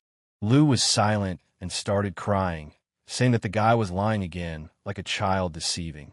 The guy said, "What's the matter? Did she think he was dead?" Lu got on her knees and told him to die and tried to hit him. The guy grabbed her arm and wouldn't let go. Lu asked him to let go of her hand, but the guy picked it up and said he wouldn't let go. The guy asked if she had tried it yet. Lu blushed and asked what she hadn't tried. The guy told her not to be afraid because they weren't kids anymore. Lu asked him again that she hadn't tried it. Jiangyu said he hadn't either. But then Lu got angry and said to speak more clearly what he wanted. But then the guy kissed her on the lips. At first, Lu liked it, but then she pushed him away and asked him what he was doing. Jiangyu said he was just thirsty and was looking for something to drink. Lu was very embarrassed and asked to drink. The guy asked her if she'd eaten. The guy said he was just on the verge of life and death. The guy said his stomach felt so hot when he kissed her, he thought Yao would kill him. He said, thoughtfully, how soft her lips were, and that was as a reward for the battle.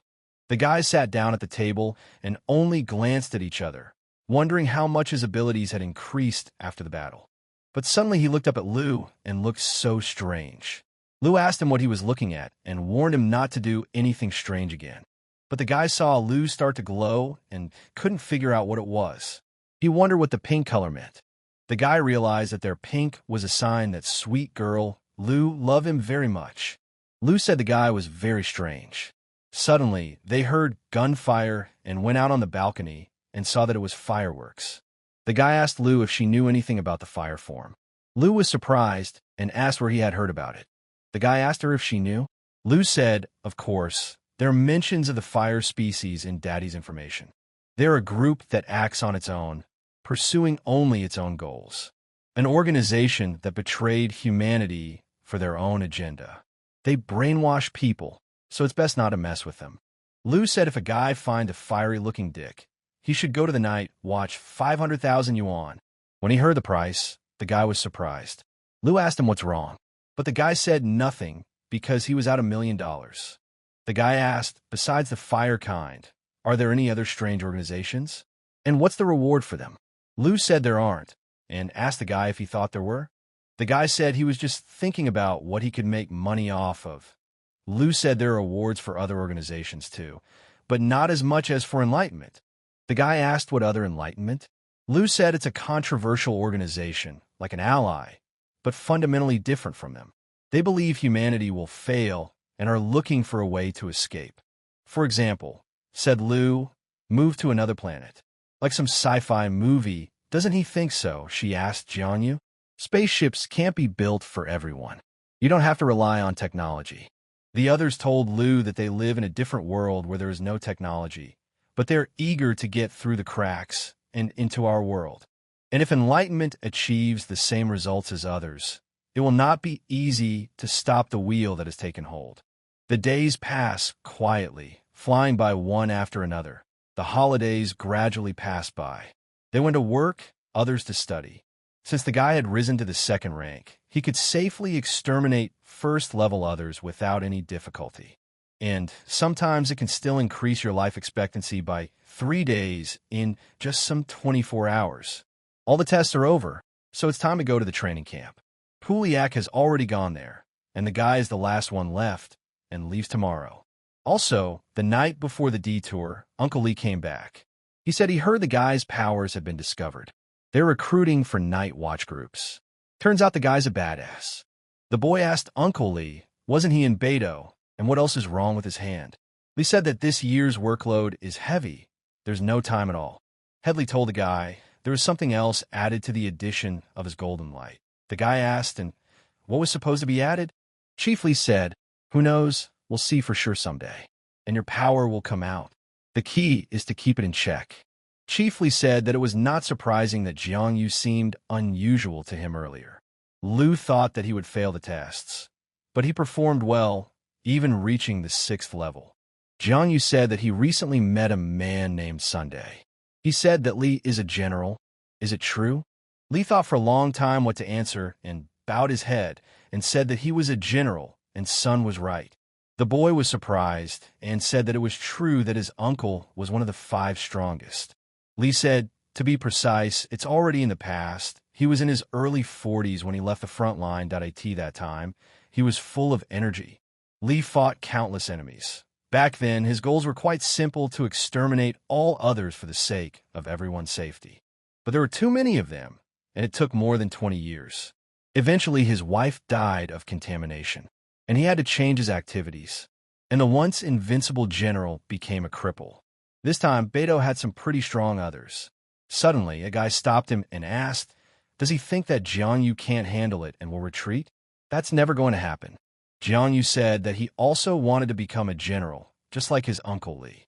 The general said that he had already been noticed and there was no turning back. Lee gave him a pendant and told him to hang it on his body. The guy seeing this gold pendant was surprised. The guy asked, what is it? A pendant? Lee said it's a secret in-shadow thing. After you put on, you'll hear a lot more different sounds. If he wears it for a long time, his willpower will be greatly strengthened and will help him in training.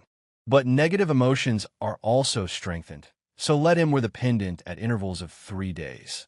In addition, it can be activated when unusual energy is detected, releasing the contaminated energy. The combat power will increase significantly in a very short period of time, but it can only be used once. The guy said contaminated energy is a shadow layer birthing thing. Lee said the guy's not even bad, and that's where it came from. Such forbidden things come from another world, and a certain fee is charged for their use. The cost of using it will only depend on his willpower and skill. If his strength is above level 5, he can wear it safely. And the most amazing thing Lee said was that he recognizes people. The guy put the pendant on and said he was curious and had to try it. Lee asked him what he felt. The guy said it was weird. There didn't seem to be any sounds.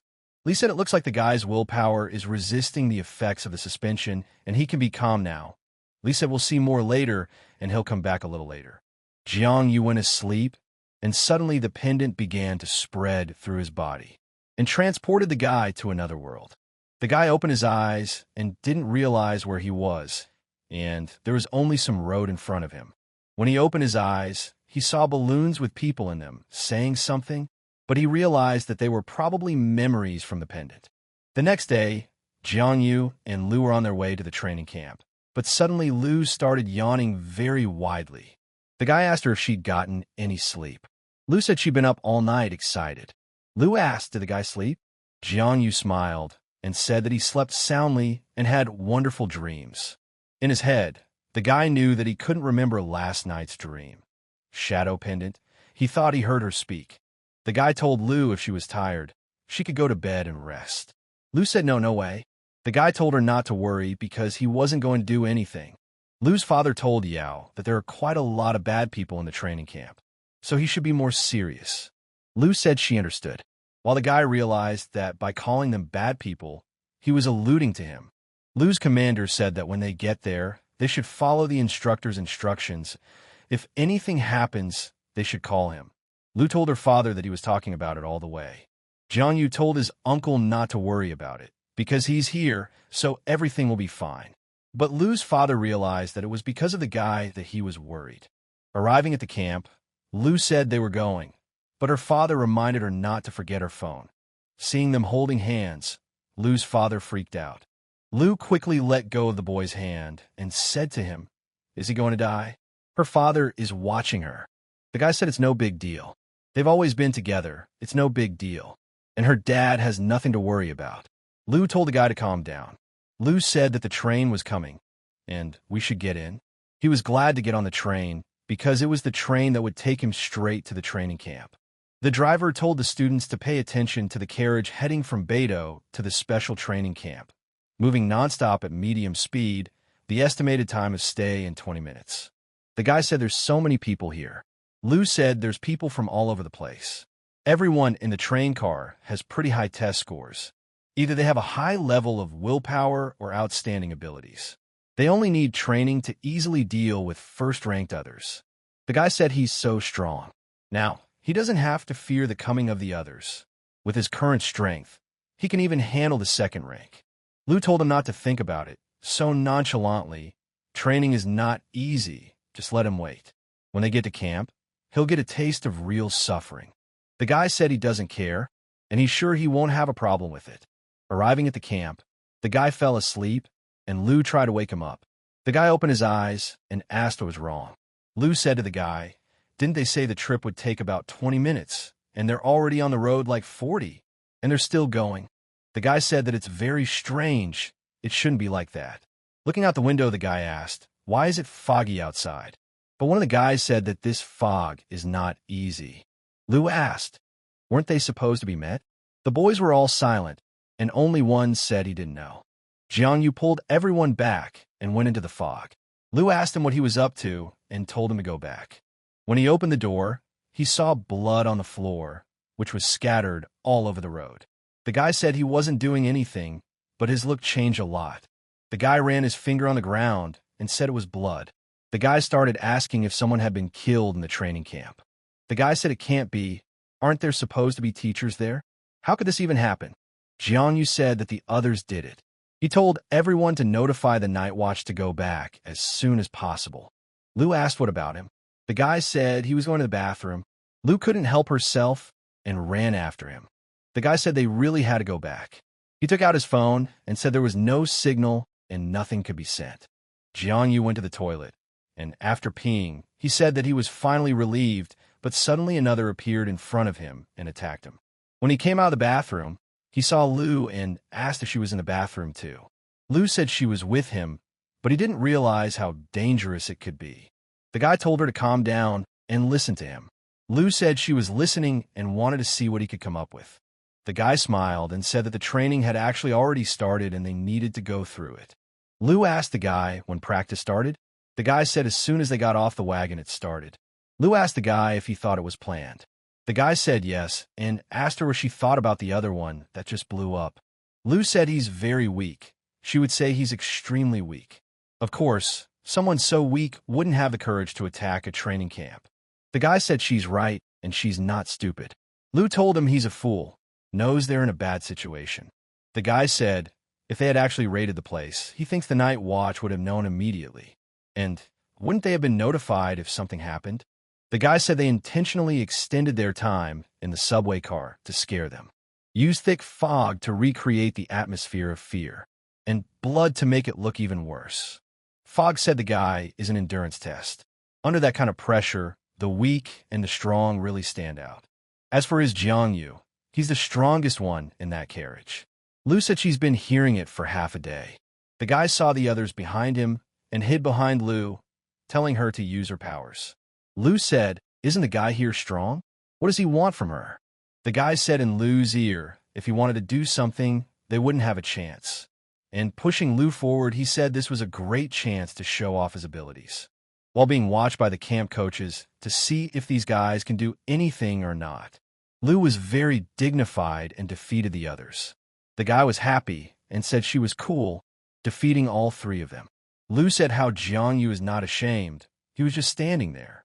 The guy told her not to be angry because it shows his trust. Lu told Jiangyu that they need to get out of this hole. The guy thought about it and saw a map that said the entrance C is a shadow field. Lu said if he was sure, she thought it was some kind of shadow layer imitation. Isn't this the most dangerous place? The guy said that usually the most dangerous place is often the safest. Jiangyu said that they would go there, and if they got into trouble, he would protect her. But suddenly, some guys ran up from behind and asked for help. The guy tried to stop them and said that they were elite, but they were scared of the others. Lu looked at the guy very strangely. Lu told Jiangyu that there was a snake behind him. The guy saw her and moved away from her to get space to attack. The guy said, "What's going on is that this other one is rank 1. If this thing enters the training camp, it will lead to deaths." But suddenly Lu stood in front of the snake and decided to teach it a lesson. But in the eyes of the snake, she was an enemy and attacked it. But then Jiangyu came and punched it. Taking Lu's hand, the guy told her to run after him. The ordinary snake turned into a 3-headed snake and was much scarier. When he opened the door, he noticed that no one was holding his hand, and Yao was gone. The camp chief asked, "What's wrong with this snake? Shouldn't its combat power have been suppressed by the crystals?" The guy said he didn't know, and they lost control of him. The head said that if they can't take control, then the only thing left to do is to go out and harass him. But the coach said not to, let them wait a little longer. Let's leave it as it is, and watch Jiangyu's ability. The guy said there's a problem with the door. The glass is made of a material that lets sunlight through. But there are some differences. The guy said if he opened the door a few more times, he might be able to meet Yao Yao. But as he opened the door, a snake came to meet him. But the guy managed to hold off its attack, and he leaned back sharply. The guy said he almost lost control, but he doesn't think it was very noticeable. But suddenly he started to transform. The guy didn't understand what was wrong, because he hadn't activated the shadow form. Why did it happen by itself? The guy said that this was the upper limit of the first rank, and the situation was escalating. The coaches who saw his transformation were very surprised and did not understand what happened to him. This insidious other was very calm, and with a poke of his finger, he spread his acid everywhere. The guy said it was very powerful. Jiangyu saw his attack and attacked the guy, and with a single blow, he tore him to pieces, saying that he was an idiot and that such a thing would never happen to him. Applying a shadow bite, the guy took his prey and left only small pieces of the other ones that were scattered everywhere. After opening the snake menu, it was said that there were rumors that the eyes were descendants of a lower-ranked shadow species. And the other faceless one, the main source of ability is pupils, but the amount does not reflect the true power, good in both ranged and close attacks. The guy thought that the eyes were descended from a shadow species. Maybe the stalker is hostile to the shadow species. Maybe that's why they attack. The guy thought that since it's a test, they'd send someone weaker.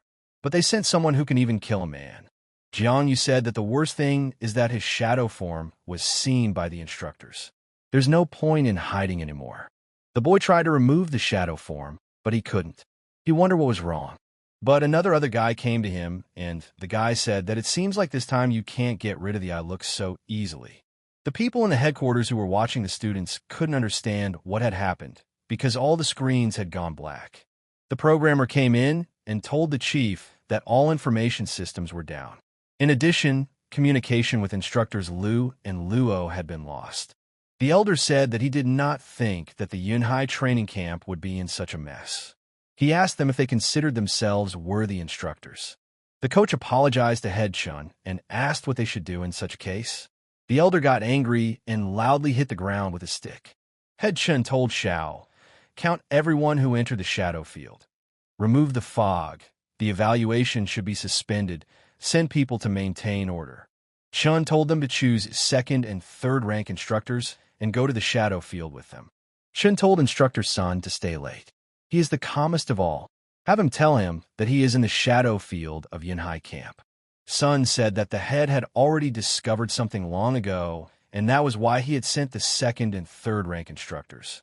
Chun said that as soon as the students went into the shadow field, there was some kind of anomaly. Even the naked eye could see the problem. In that case, Sun said he wouldn't lie. The shadow field was caused by a forbidden place in Shenzhou. In direct contact with others on the body, eyeballs begin to sprout until they cover the entire body. After the other moved into this world, he began to change it to his own rules, imposing a translucent veil. Under normal circumstances, he would only lead the lower species that would not exceed the first rank. But it also happens that others sometimes suppress their true power, which makes it harder to fight. Chen asked, "What is the rank of this other?" Song said that he believed that this other had been in a viable state for about half a month. Chen said that in that case, only a fourth-rank person could match him in strength. Sun said, "Yes, but if you don't take the initiative, it will be fine. Even if a person below the third rank enters the shadow field, nothing will happen. But if it's rank 4, chaos will reign. The others will continue to evolve and mutate." Chen asked the guy, "Were there any fourth-rank special students among the students?" Sun said that the probability was extremely small, but it was not impossible. Sun said that no matter whether it was rank 4 or not, something had affected the others. "And I'm afraid for Jiangyu. It's the end." Jiangyu tried to attack them and run away, but he saw that they wouldn't get away from him. He called them brakes because they couldn't catch up with him. But when they started attacking him, the guy told them to try it. They'd choose death. But suddenly, she took out her strength from the others and attacked directly at Jiangyu's back, causing him to fall down.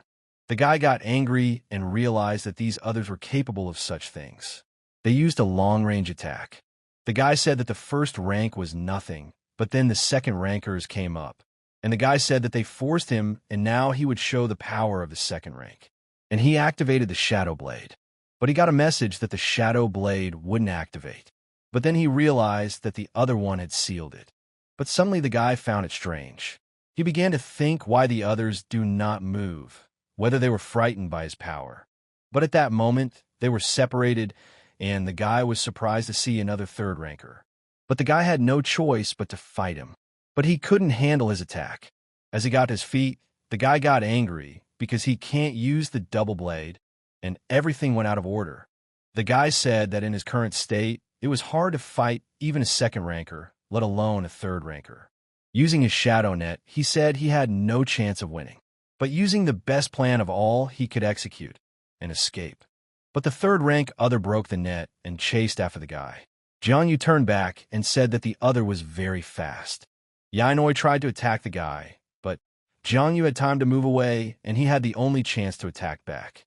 Touching him, he said that everything was going great. Even though every attack was damaging him, at least the continuous blows were damaging him. Sucking his blood, the guy said he had to accumulate enough kills and then kill this other guy. But everything turned the other way, and the guy was attacked with a fist on his face. The other tried to attack him again, but suddenly he stopped. The guy wondered what happened and why he didn't move. But he saw a barrier behind him and said that it was almost the same as the shadow layer, and aren't they too similar? The guy said that, frankly, this place scares him even more than the shadow layer. Jiangyu said there's no plan to save his ass. But suddenly he stopped too, because he thought it was strange that the alley was so long. His eyesight was obviously failing him. But at that moment, he got into some atmosphere. The guy didn't understand what happened and what place he was in. He didn't see or feel anything. The guy said things are bad and his body's out of control.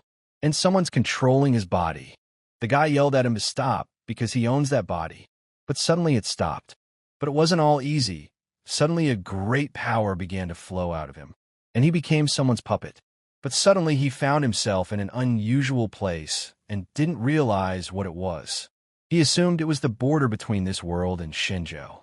At that moment, an unfamiliar voice came to him and asked him if he could feel this energy, if he wanted to dive into the shadows.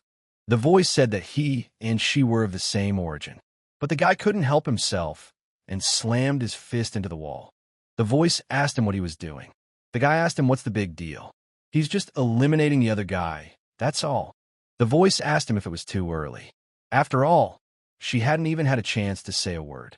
Could he forgive the key points of his skills, such as martial arts cheats or the master of the depths? The guy told the voice if she had something to say, let her say it quickly. He had to get out of here to save Yao. The guy said that this kind of eye that previously blocked some of his power. The voice said that, right, to be more precise, the sparkling vision is also one of Shinjo's forbidden objects. The voice said that the shimmering species and the shadow species are sworn enemies. Even though the guy is special, he is descended from the shadow species. The shimmering species targeted the guy, trying to fence him in and block his techniques. The guy may think he's a dead man. The guy said she's the one who saved him. But why? The voice said it was because she waited for him for a long time. The guy was surprised and asked if he was waiting for him. The voice said he was waiting for someone as strong as him. The voice said that he used to be a high-ranking person in Shinjo, courageous and responsible. Such people were quite hard to find, especially there. He was supposed to be the head of the group, but due to an accident, his body disintegrated into countless fragments and fell into this world, and the sparkling species took and preserved the remains of his soul. But this entity was quite willful, so it turned its back on him. It used his powers to its advantage, strengthening its power. And that's why he's been waiting for a shadow species to appear. Finally, someone stronger than him showed up, and let the guy help him end it all. And then Jiangyu would become his master, and he would obey him and do the guy's errands, no questions asked. Jiangyu couldn't help himself and slapped him. The voice asked him what he was doing. Didn't he agree to help him with the eye look? The guy said, when did he ever give him consent? Jiangyu said that the guy who was left without any last chances had no right to put conditions on him. Besides, did he really say that he would obey him? The voice said, so what? The guy can't escape anyway. In that case, the voice said, only he will serve here. It should be a great honor for him to be its host. Jiangyu grabbed the man by the throat and said that he used to say that he was quite strong, but now his condition couldn't say that. What's more, most of his powers are in the hands of the eye, so the proposed conditions are not so good. The man said that he had a rank 6 shadow species, so Jiangyu's continued existence in Shinjo was considered impossible. Jiangyu couldn't stand his words and began to suck his strength out of him. The man couldn't believe it. After all, it was impossible. The voice said, could a simple second-rank man really be able to take control of him? How could it be? After sucking everything out of that voice, the guy moved into his world, and he brought back his view of shadows and fragments. Sui told everyone that the instructors guard the outside, the students go inside. They told the students to take the contamination medicine immediately. Lu was fine and protected, but her mind was still wondering where Jiangyu had gone and if he was okay. Lu didn't stay inside, but decided to go and help others. Coach Sui thanked her. If it wasn't for her, it would be much harder to fight. Sui said to get everyone in one place. They need to get out of here. But another eye possessed him and knocked him out. Lu stood frozen and didn't know what to do next. The other began to walk towards her. She realized things were bad. But then the teacher came up and ripped the teacher and said that he was 3rd rank. The situation was worse than they thought. Coach told the boys, weren't they told to be vigilant? They were almost sneak attacked. The teacher looked at the students and realized that out of so many students, they were the only ones who had been attacked by a 3rd-ranked other. Was there really a special 4th-ranked one among them? Teacher Sui asked if everyone was here. Lu told them to wait because she was with Jiangyu. But he's not here. The teacher thought, could this guy be together with an eye view? If she came with Jiangyu, they must be in a close relationship. But suddenly he noticed another tried to attack him from behind, but he reacted in time and tore him apart. The teacher looked at Lu's eyes and realized that she was also under the attention of the species, and it might be bad. Sui told his subordinates to escort the students. Leave the rest to him. Sui decided to fight the others alone, so as not to put others in danger, and did it very well. But the other used his attack and neutralized Sui. The guy didn't understand what had happened because his ability had disappeared. After seeing the huge eye, he realized what was wrong and who was to blame for his loss of abilities, but he couldn't contain its effect on him, and things were going very badly. Lu squeezed herself into a lump and said it was over. Her body wouldn't move, and her consciousness was clouded. Even though she has long been mentally prepared for everything, she still feels powerless when faced with the others. But Jiang Yu suddenly appeared and saved her from an agonizing death. Repelling the attack of the other eye, Jiang Yu told her that he was here.